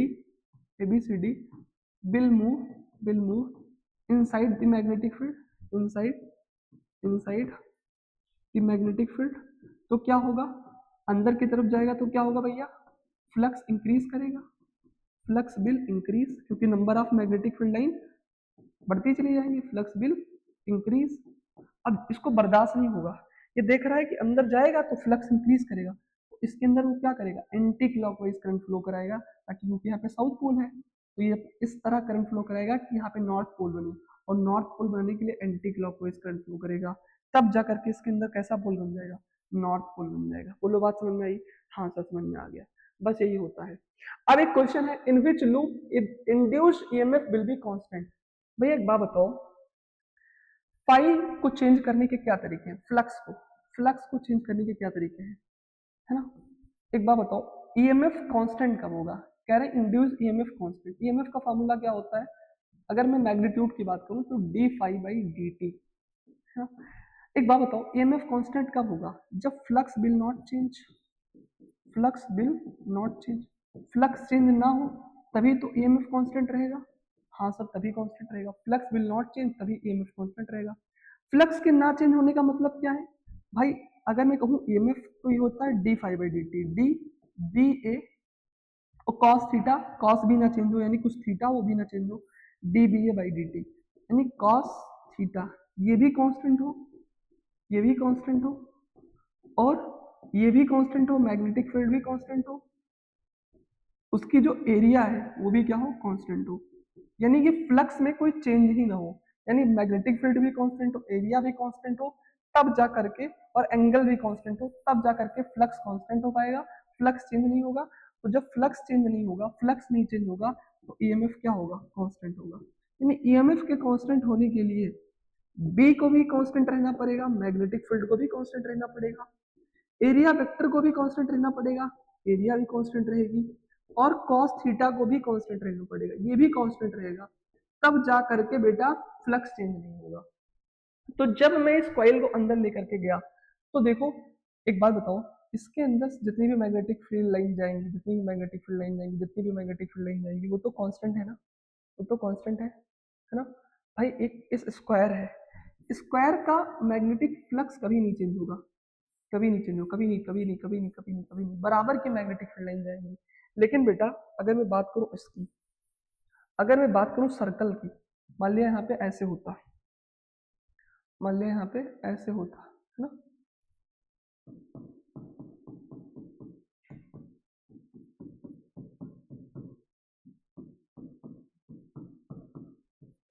है ना, ऐसे होता, ये अंदर की तरफ मैग्नेटिक फील्ड है, ये क्रॉस है, तो इसमें बराबर की मैग्नेटिक फील्ड लाइन जाएंगी। इसकी एरिया क्या है, कांस्टेंट है, एरिया क्या है, कांस्टेंट है, कांस्टेंट है, कांस्टेंट है, और मैग्नेटिक फील्ड तो कांस्टेंट है। लेकिन जो सर्कल है ना, इसमें देखो ये गोल गोल है, इसमें एरिया चेंज हो रही है, पहले एरिया कम थी, अब एरिया और बढ़ गई, एरिया बराबर होगी, फिर एरिया घट रही है, एरिया घट रही है, यानी इसकी एरिया चेंज हो रही है, सर्कल की एरिया चेंज हो रही है, इसकी एरिया क्या हो रही है, चेंज हो रही है, इसकी एरिया क्या हो रही है, चेंज हो रही है। भैया ध्यान समझना, ये बात आप लर्न कर लो अगर आपको नहीं समझ में आ रहा है तो। एरिया यहाँ पे क्या हो रही है, चेंज हो रही है, पर ये जो स्क्वायर है ना बेटा, इसकी एरिया क्या है, इसकी एरिया जो है वो कांस्टेंट है, एरिया इसकी क्या है, एरिया इसकी कांस्टेंट है। तो जब इसकी एरिया कांस्टेंट है, अगर इसकी एरिया कांस्टेंट हो गई तो ऑब्वियस सी बात है कि मैग्नेटिक फील्ड तो कांस्टेंट है ही है, एंगल भी कांस्टेंट है, एरिया भी कांस्टेंट, जितनी एरिया भाई इस स्क्वायर की एरिया फिक्स है, लेकिन सर्कल में देखो पहले कम एरिया, कम एरिया, कम एरिया, फिर ज्यादा एरिया, क्योंकि यहाँ से मैग्नेटिक फ्लक्स, जो मैग्नेटिक फील्ड लाइंस हैं उनकी एरिया में चेंज आएगा, जब एरिया में चेंज आएगा तो फ्लक्स कांस्टेंट नहीं रहेगा। इसी वजह से इस केस के अंदर, इस केस के अंदर क्या है, इस केस के अंदर जो हमारा ए वाला है ना, है ना, इसमें इसको बोल देता हूँ केस ए, उसको बोल देता हूँ केस बी।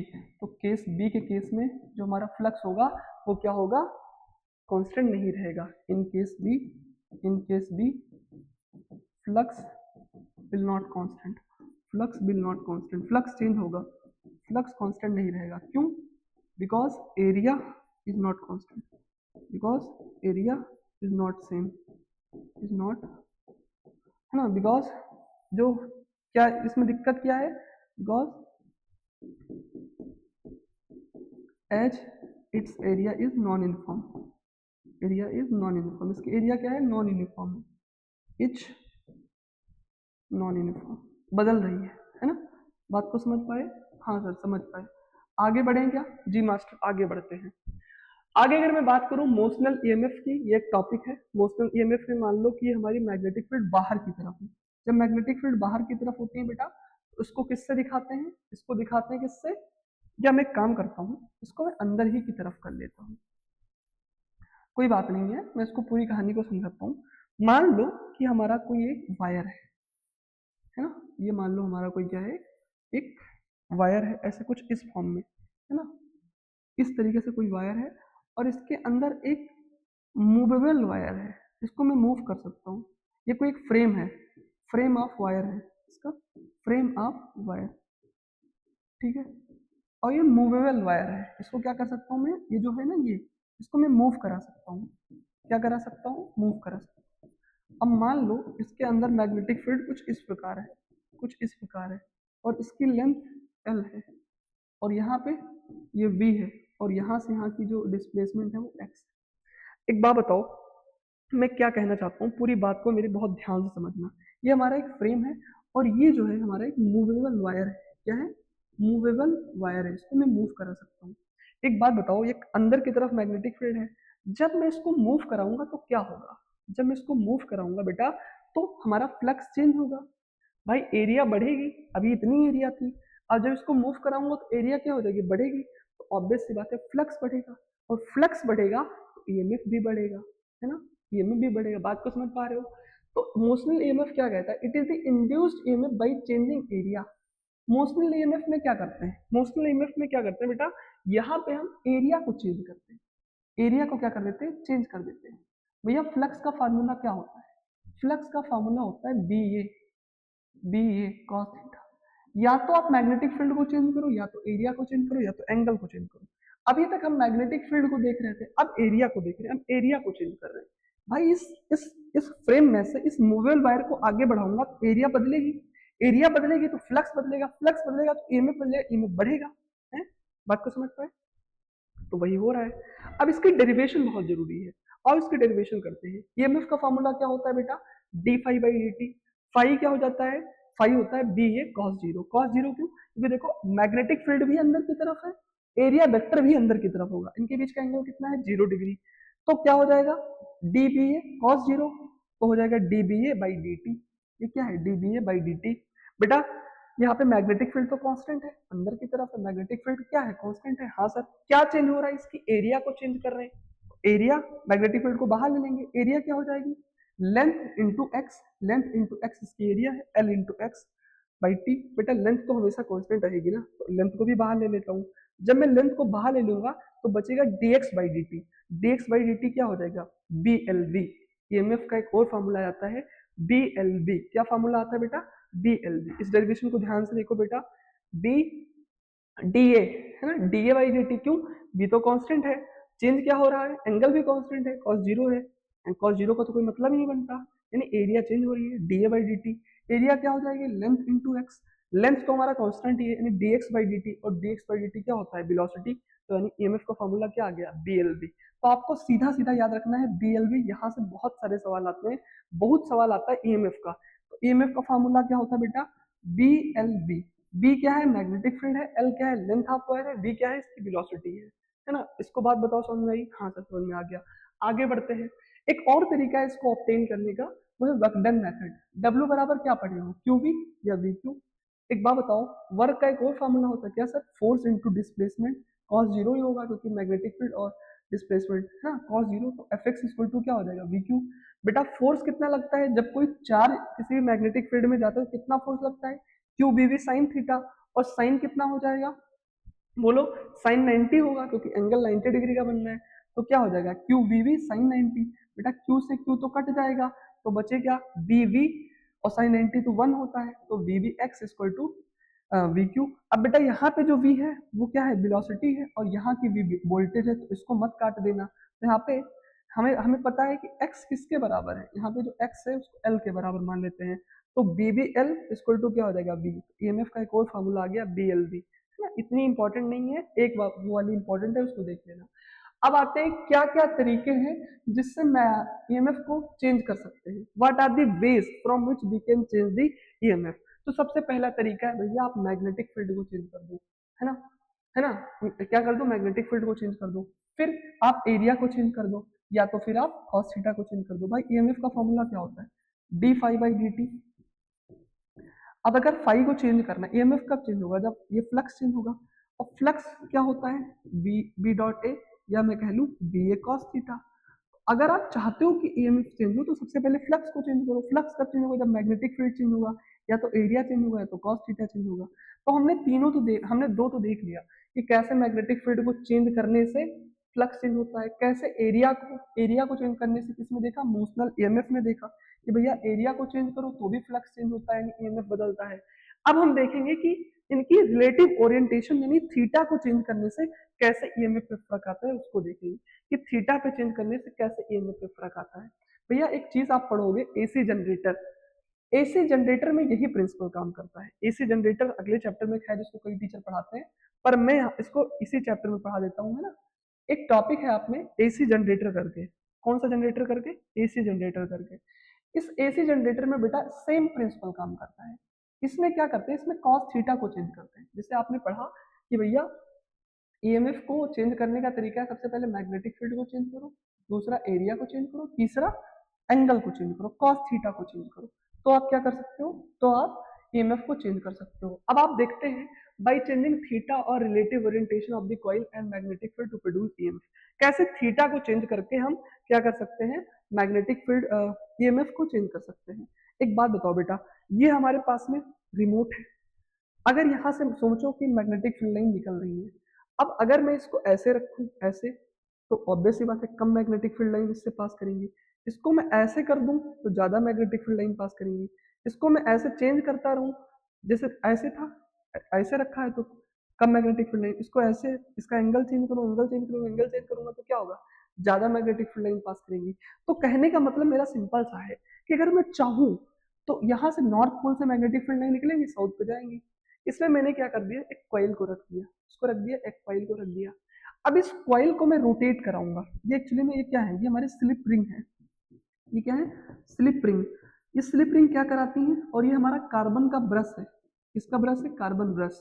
ये कार्बन ब्रश और ये स्लिप रिंग क्या कराती है, ये स्लिप रिंग ऐसे से घूमती रहती है, घूमती रहती है। जब भी किसी कॉइल को तुम मैग्नेटिक फील्ड में रखते हो उसके ऊपर टॉर्क लगता है, टॉर्क की वजह से क्या करता रहता है, घूमता रहता है, घूमता रहता है, घूमता रहता है।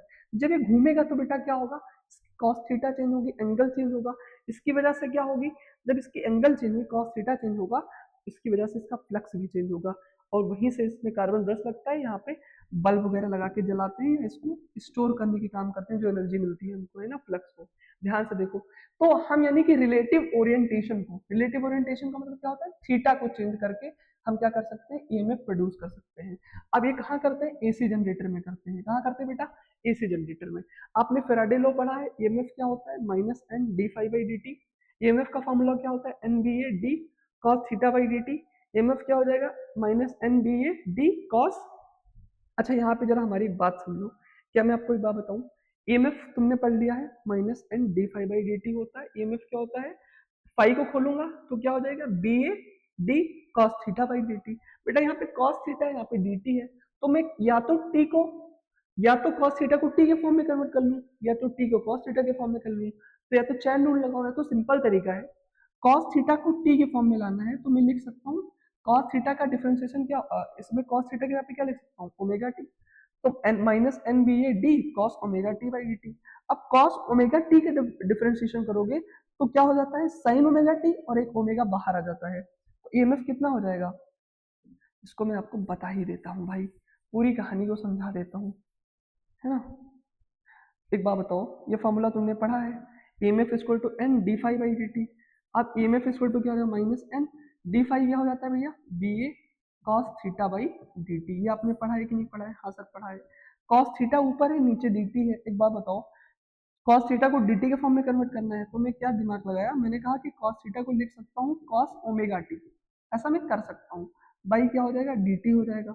अब बेटा ओमेगा टी का dt के साथ डिफरेंशिएशन करोगे तो कॉस का डिफरेंशिएशन क्या होता है, साइन, और जब इसका डिफरेंशिएशन करोगे तो साइन ओमेगा टी, है ना, हो जाएगा।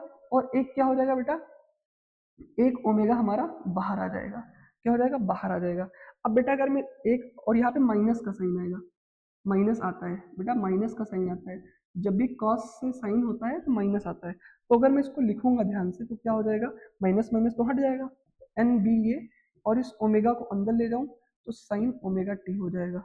अब अगर मैं अगेन चाहूँ ओमेगा को हटाना तो मैं लिख सकता हूँ N B A sine theta, N B A sine theta, N B A omega sine theta, N B A omega, omega T को हटा के लिख सकता हूँ साइन थीटा। तो ये फॉर्मूला होता है ईएमएफ का। अगेन ये मैथ्स है बेटा, सिर्फ इतनी बात याद रखनी है कि हम थीटा को चेंज करके भी ईएमएफ प्रोड्यूस कर सकते हैं। कैसे? ऐसे। इसका सिर्फ फॉर्मूला याद रखना है ना। एसी जनरेटर में ईएमएफ क्या होता है, N B A omega sine theta, N B A omega sine theta. अब बेटा अगर तुम साइन के डिफरेंट डिफरेंट वैल्यूज पुट करोगे तो तुम देखोगे एसी जनरेटर क्या करता है, ये बेटा अल्टरनेटिंग करंट को प्रोड्यूस कराता है, एसी करंट को प्रोड्यूस कराता है। कैसे, मैं समझाता हूँ। इसका फॉर्मूला क्या है बेटा, इसका फॉर्मूला है N B A omega sine theta. एक काम करो, आप थीटा की अलग अलग वैल्यूज रखो और आप ईएमएफ का चमत्कार देखो, है ना। जब आप थीटा की अलग अलग वैल्यूज रखो, जब थीटा 0 रखोगे तो हमें कोई ईएमएफ नहीं मिलेगा। जब थीटा की वैल्यू पाई बाई 2 रखोगे, है ना, साइन थीटा की वैल्यू पाई बाई 2 रखोगे तो एन बी ए ओमेगा मिलेगा। जब पाई रखोगे तो साइन 90 जीरो होता है, तो ये ईएमएफ भी जीरो हो जाएगा। जब 3 पाई बाई 2 रखोगे तो क्या हो जाएगा, minus N B A omega मिलेगा। और जब 2 पाई वैल्यू रखोगे, है ना, 360 डिग्री, तो फिर हमारा ईएमएफ क्या हो जाएगा, जीरो हो जाएगा। इसको आप कर सकते हो। तो आप देखोगे जो ग्राफ बनेगा बेटा कुछ इस प्रकार बनेगा। पहले जीरो थी वैल्यू, फिर कितनी हुई, एन बी 90 डिग्री पे कितनी हुई, मैक्सिमम वैल्यू आई एन बी ओमेगा, फिर पाई पे ये हुआ। आप देखोगे एक ऐसा ग्राफ मिल रहा है। एक ऐसा ग्राफ मतलब यहाँ पे जो करंट है, यहाँ पे जो ईएमएफ है बेटा, वो दोनों डायरेक्शन में है, यानी इसकी डायरेक्शन चेंज हो रही है। और जब इसकी डायरेक्शन चेंज हो रही है तो हमें ये बात पता लग रही है कि ये जो ईएमएफ है ना, ये अल्टरनेटिंग ईएमएफ है। ये कैसा ईएमएफ है, अल्टरनेटिंग ईएमएफ है। इसकी डायरेक्शन चेंज हो रही है, देखो ऊपर नीचे दोनों डायरेक्शन में है। आपको कुछ ऐसा ग्राफ मिलेगा। तो अगर ये अल्टरनेटिंग ईएमएफ है तो ये अल्टरनेटिंग करंट को जन्म देगा। इसको जन्म देगा, अल्टरनेटिंग करंट को। इसकी वजह से जो एसी जनरेटर की वजह से जो करंट आता है वो क्या आता है, अल्टरनेटिंग करंट आता है। और ये कैसे अल्टरनेटिंग ईएमएफ को प्रोड्यूस कराते हैं, एक कॉइल को रखते हैं और इस कॉइल रोटेट करती रहती है, रोटेट करती रहती है, इससे फ्लक्स चेंज होता है, फ्लक्स चेंज होता है तो इससे ईएमएफ चेंज होता है। इसके डेरिवेशन भी मैंने आपको करके बता दी। ठीक है, आगे बढ़ते हैं। अब एक टॉपिक आता है सेल्फ इंडक्टेंस। ये सेल्फ इंडक्शन क्या होती है? सेल्फ इंडक्शन ये होती है कि मान लो ये हमारी एक कॉइल थी, अब इसमें हमने कोई वेरिएबल करंट लगाया। वेरिएबल करंट मतलब अल्टरनेटिंग करंट भी कह सकते हो। अल्टरनेटिंग करंट का सोर्स लगाया, अल्टरनेटिंग करंट का सोर्स लगाया, तो इससे क्या होगा, इससे इसकी करंट बदलती रहेगी। अब करंट बदलेगी तो इसका ईएमएफ बदलेगा, ईएमएफ बदलेगा तो इसके अंदर करंट बदलेगी तो मैग्नेटिक फील्ड लाइंस बदलेंगी, तो इसके अंदर खुद का ईएमएफ जनरेट हो जाएगा। भाई करंट चेंज हो रहा है तो मैग्नेटिक फील्ड लाइंस चेंज होगी, मैग्नेटिक फील्ड लाइंस चेंज होगी तो खुद का ईएमएफ आएगा, खुद का ईएमएफ भी बदलेगा, है ना। तो इससे क्या होगा, मैं पूरी कहानी को बताऊं। सेल्फ इंडक्शन में क्या होता है, एक अल्टरनेटिंग सोर्स से इस कॉइल को कनेक्ट करते हैं। अब करंट चेंज होगा, करंट चेंज होने से क्या होगा बेटा, करंट चेंज होने से फ्लक्स चेंज होगा, फ्लक्स से क्या होगा, ईएमएफ क्रिएट होगा। तो जब ये अपना खुद का ईएमएफ बनाने लग जाए इसे बोलते हैं सेल्फ इंडक्शन। सेल्फ इंडक्शन क्या है बेटा, सेल्फ इंडक्शन क्या है, द फिनोमिना, एक ऐसे फिनोमिना किसकी, आप production induced EMF, induced EMF को प्रोड्यूस करने की वो फिनोमिना, है ना, अपने अंदर जो ईएमएफ प्रोड्यूस करने की वो फिनोमिना एक कॉइल के अंदर बाई चेंजिंग करंट, करंट को चेंज करके खुद में ईएमएफ प्रोड्यूस करिए, जिसकी वजह कैसे, क्योंकि फ्लक्स चेंज हो रहा है। तो ये होती है induce self induction. Self induction में क्या होता है, एक कॉइल को अल्टरनेटिंग सोर्स से लगाते हैं जिसकी वजह से करंट चेंज होता है। जब करंट चेंज होता है तो फ्लक्स चेंज होता है, फ्लक्स चेंज होने से उसके अंदर खुद का ईएमएफ आ जाता है, जिसको बोलते हैं उसके अंदर सेल्फ इंड्यूस हो गई वो, उसके अंदर सेल्फ इंडक्शन हो गया। अब जितनी तेजी से उसकी फ्लक्स चेंज करेगी उतनी तेजी से करंट आएगी। प्रोपोर्शनलिटी के साइन को हटाएंगे तो एल आएगा। एल क्या है बेटा, एक कांस्टेंट है, इसी को बोलते हैं कोफिशिएंट ऑफ सेल्फ इंडक्शन, है ना, एल को ही बोलते हैं। और इसकी जो यूनिट होती है वो होती है वेबर पर एम्पियर, या इसको हेनरी भी कहा जाता है। क्या कहा जाता है, हेनरी। मैं पूरी बात को समझाऊं, है ना। यहाँ पे जो एल है हमारा, ये मेरे से बहुत होता है भैया कांड। हम कह रहे हैं कि जितनी ज्यादा फ्लक्स चेंज होगी उतनी ज्यादा करंट आएगी। तो प्रोपोर्शनलिटी को हटाऊंगा तो यहाँ पे कांस्टेंट आता है एल आई। यहाँ पे जो एल का फॉर्मूला हो जाता है 5/I। बेटा जो एल है ना, इसी को बोल देते हैं कोफिशिएंट ऑफ इंडक्शन। एल को क्या बोलते हैं, कोफिशिएंट ऑफ सेल्फ इंडक्शन। इसको क्या कहते हैं, coefficient of self inductance, self induction. या इसको सेल्फ इंडक्टेंस भी कहा जाता है। क्या कहा जाता है? Self inductance. और इसका फार्मूला पूछा जाता है। क्या पूछा जाता है? फार्मूला। और इसकी यूनिट, यूनिट कितनी हो जाएगी? ये होती है वेबर और ये होती है एम्पियर। ये होती है वेबर में, ये होती है एम्पियर में। और वेबर पर एम्पियर को हेनरी भी कहा जाता है। ये कहा जाता है बेटा हेनरी, है ना। तो ये बात आपको याद रखनी है, ये इसकी यूनिट होती है। बोलो बात समझ में आई? हाँ। अब बात करते हैं फॉर्मूला सेल्फ इंडक्टेंस की। सेल्फ इंडक्टेंस का फॉर्मूला क्या होता है? एक और तरीका है डिराइव करने का। क्या तरीका है भैया? हमको पता है कि मैग्नेटिक फील्ड, हमको पता है फाई कितना होता है? फाई होता है बी ए कॉस जीरो। अगर एन टर्न है तो फाई कितना हो जाएगा? N B A cos zero. बेटा कॉस जीरो है तो कांस्टेंट है, एन बी ए हो जाएगा। कॉस जीरो 1 होता है, एन बी ए। अब बेटा मैग्नेटिक फील्ड एक सोलेनॉइड की वजह से कितनी होती है? हम फार्मूला ड्राइव कर रहे हैं सेल्फ इंडक्टेंस का यूजिंग सोलेनॉइड, सोलेनॉइड का यूज करके। एक बात बताओ, सोलेनॉइड की वजह से मैग्नेटिक फील्ड कितनी पढ़ी है आपने? सर हमने पढ़ा है B equal to mu not N I. क्या होता है? Mu not N I.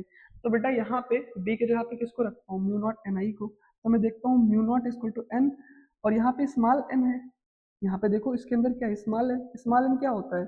Coil density. ये क्या होता है? कैपिटल एन बटा एल। तो इसके जगह पे क्या लिख सकता हूँ? कैपिटल एन बटा एल। तो mu not N capital N बटा एल आइए हो जाएगा बेटा। ये इसको एन इंटू एन क्या हो जाएगा? N square. तो mu not N square A by L. हमको पता है फाई इक्वल टू क्या होता है? एल आई होता है। जैसे मैं एल आई को रखूंगा, आई से आई कट जाएगा, तो जो हमारा कोफिशिएंट ऑफ सेल्फ इंडक्टेंस आएगा वो कितना आएगा? L equal to mu not N square A by L. तो एल का फॉर्मूला क्या हो जाता है? फाई। एल का फॉर्मूला क्या हो जाता है भैया? Mu naught N square A by L. L का फॉर्मूला क्या हो जाता है? Mu not N square A by L, A by L. भैया ये बात आपको याद रखनी है, ये कोफिशिएंट ऑफ सेल्फ इंडक्टेंस का फॉर्मूला है। क्या? Mu naught N square A by L. ठीक है भैया? हाँ सर। देखो मैं आज बहुत सीरियस हूँ बेटा। आज मैं लगातार कंसिस्टेंटली इतनी देर लगातार लेक्चर ले रहा हूँ क्योंकि मुझे इस चैप्टर को खत्म कराना है। बहुत इंपॉर्टेंट है। मस्ती मजाक बाद में कर लेंगे यार, है ना। पहला इंपॉर्टेंट क्या है? पढ़ाई। खूब लग करके पढ़ाई कर लो। सिर्फ ये फॉर्मूला आप याद कर लो, mu not N square A by L, mu not N square A by L. सोते जगते याद करते रहो। बात करते हैं म्यूचुअल इंडक्शन की। म्यूचुअल मतलब तुम्हारी दोस्ती, तुम्हारी दोस्ती, तुम म्यूचुअल फ्रेंड होते हो, है ना। वैसे ही म्यूचुअल इंडक्शन है। एक कॉइल था जिससे अल्टरनेटिंग सोर्स लगा हुआ था। अरे गैल्वेनोमीटर किसने लिख दिया मालिक? ये यहां से लगा हुआ था alternating source. Alternating source AC का सोर्स था। अब ये एसी का सोर्स है तो इसका करंट बदलेगा, करंट बदलेगा तो इसमें ईएमएफ जनरेट होगा। अब जब ईएमएफ जनरेट होगा, इसकी वजह से जो सेकेंड कॉइल है ना, इसके अंदर भी क्या हो जाएगा? ईएमएफ जनरेट होगा। और जब इसके अंदर ईएमएफ जनरेट होगा तो यहाँ पे ये गैल्वेनोमीटर की नीडल डिफ्लेक्ट करेगी। यानी एक कॉइल को जब अल्टरनेटिंग सोर्स से जोड़ते हैं तो उसके अंदर खुद का ईएमएफ आता है, जिसकी वजह से दूसरे के अंदर भी ईएमएफ आ जाता है। इसे बोलते हैं म्यूचुअल इंडक्शन। तो process in which induction of current take place in secondary coil.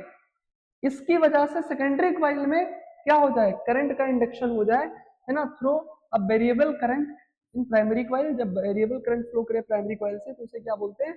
Mutual induction. Again हमको पता है जितना फ्लक्स चेंज होगा उतना करंट आएगा। क्योंकि म्यूचुअल इंडक्शन है तो यहाँ पे एम आता है। एम इक्वल टू क्या होता है? Five by I. यहाँ पे भी इसकी रीडिंग क्या होती है? वेबर पर एम्पियर। ये बात आपको याद रखनी है। ठीक है सर, आगे बढ़ते हैं। इसकी भी डेरिवेशन देख लो बेटा। फाइव इक्वल टू क्या होता है? B A cos theta.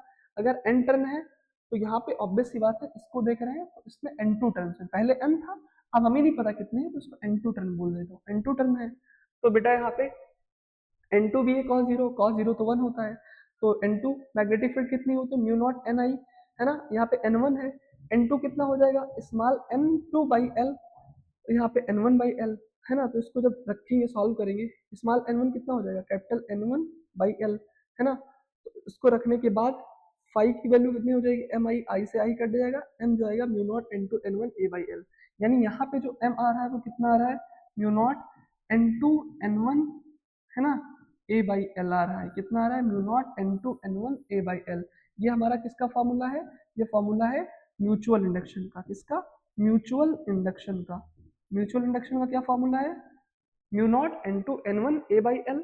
और सेल्फ इंडक्शन का क्या फॉर्मूला था? एल का mu not N square A by L, A by L. Mu not N square A by L किसका फॉर्मूला था? सेल्फ इंडक्शन का फॉर्मूला था। आगे बढ़ते हैं, एनर्जी स्टोर्ड इन इंडक्टर, भैया जैसे कैपेसिटर एनर्जी स्टोर करता था इलेक्ट्रिक फॉर्म में, वैसे ही जो हमारा इंडक्टर होता है वो मैग्नेटिक फॉर्म में एनर्जी को स्टोर करता है, और इसका जो फॉर्मूला होता है वो कितना होता है, हाफ LI², है ना। इंडक्टर में कितनी एनर्जी स्टोर होती है, हाफ LI², ये बात आपको याद रखना है। अब जैसे उसमें energy stored per unit volume होता है, वैसे इसमें भी energy stored per unit volume होता है, जो कि होता है half B²/μ0। Energy stored per unit volume कितना होगा, पहले तुमसे अगर मान लो कोई पूछे इंडक्टर में कितनी एनर्जी होती है तो हाफ LI², और अगर आपसे कोई पूछे कि कितनी पर यूनिट वॉल्यूम कितनी होती है तो हाफ B²/μ0। ठीक है भैया, बात समझ में आई। तो इसी चीज के साथ हमारा चैप्टर होता है खत्म। तो आप सभी लोगों को भाई बहुत बहुत धन्यवाद, आप सभी लोग आए इस क्लास को अटेंड किए, आप सभी लोगों को मेरा बहुत बहुत थैंक यू। आप अच्छे से पढ़ाई करो बेटा, मेहनत करो, है ना। इस दुनिया में कोई चीज इम्पॉसिबल नहीं है।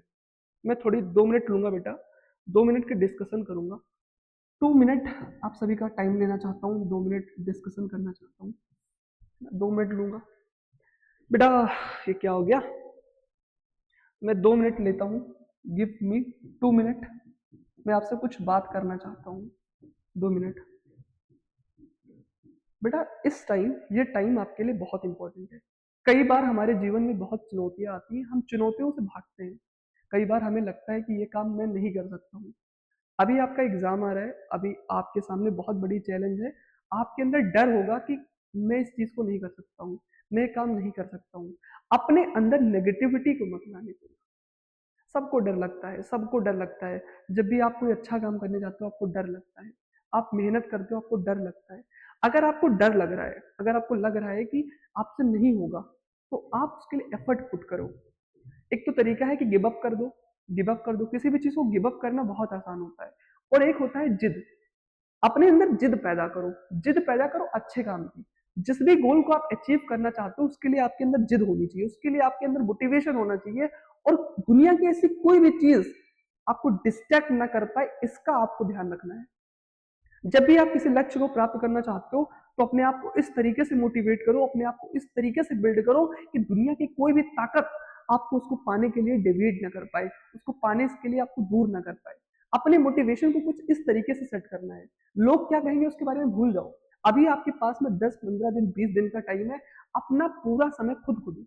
बेटा दुनिया में तुम्हारा अपना कोई नहीं है एक्सेप्ट योर माँ बाप। हम ना हमेशा दूसरों को देखते हैं, हम ना हमेशा दूसरों की खुशियों के बारे में सोचते हैं, हम चाहते हैं कि मेरी वजह से किसी को नुकसान ना पहुंचे, पर बेटा उसका वो गलत यूज उठाते हैं। आप किसी को दुनिया में खुश रख ही नहीं सकते हो। ये दुनिया की सबसे बड़ी बेवकूफी है कि हम दूसरों को खुश करते हैं। आप दूसरों को नहीं खुश कर सकते हो, लोग हमेशा आपसे नाराज रहेंगे। तुम अच्छा करोगे तो भी नाराज रहेंगे, बुरा करोगे तो भी नाराज रहेंगे। क्यों दूसरों को खुश करना, अपने आप को खुश रखो भाई। ये समय तुम्हारा है, ये टाइम तुम्हारा है, हम दूसरों को खुश नहीं कर सकते। कभी दूसरों को खुश मत करो, अपने आप को टाइम दो और अपने पेरेंट्स को टाइम दो। बेटा तुम्हारे साथ अगर कुछ कभी बुरा हो जाएगा, तुम्हारे साथ तुम्हारी कभी तबीयत खराब होती है ना, तुम्हारी मम्मी तुम्हारे साथ हमेशा रहती, तुम्हारा हमेशा केयर करती है। तुम कल को हॉस्पिटल में जाओगे, तुम्हारी तबीयत खराब हो, भगवान न करे कभी ऐसा हो, तो तुम्हारे दोस्त काम नहीं आएंगे। तुम्हारे जो ऑब्वियस सी बात है, कुछ दोस्त होते हैं they are very good, they help you, but बेटा जो दुनिया के ना तुम्हारे इंस्टाग्राम पे 5,000 फॉलोअर है, 6,000 फॉलोअर है, कोई काम नहीं आएगा। The only one will having you, the only one with you will be your parents. अपने पेरेंट्स के लिए पढ़ो यार, अभी जो बचा हुआ टाइम है पेरेंट्स के लिए करो। Thank you so much, have a great day, जय हिंद।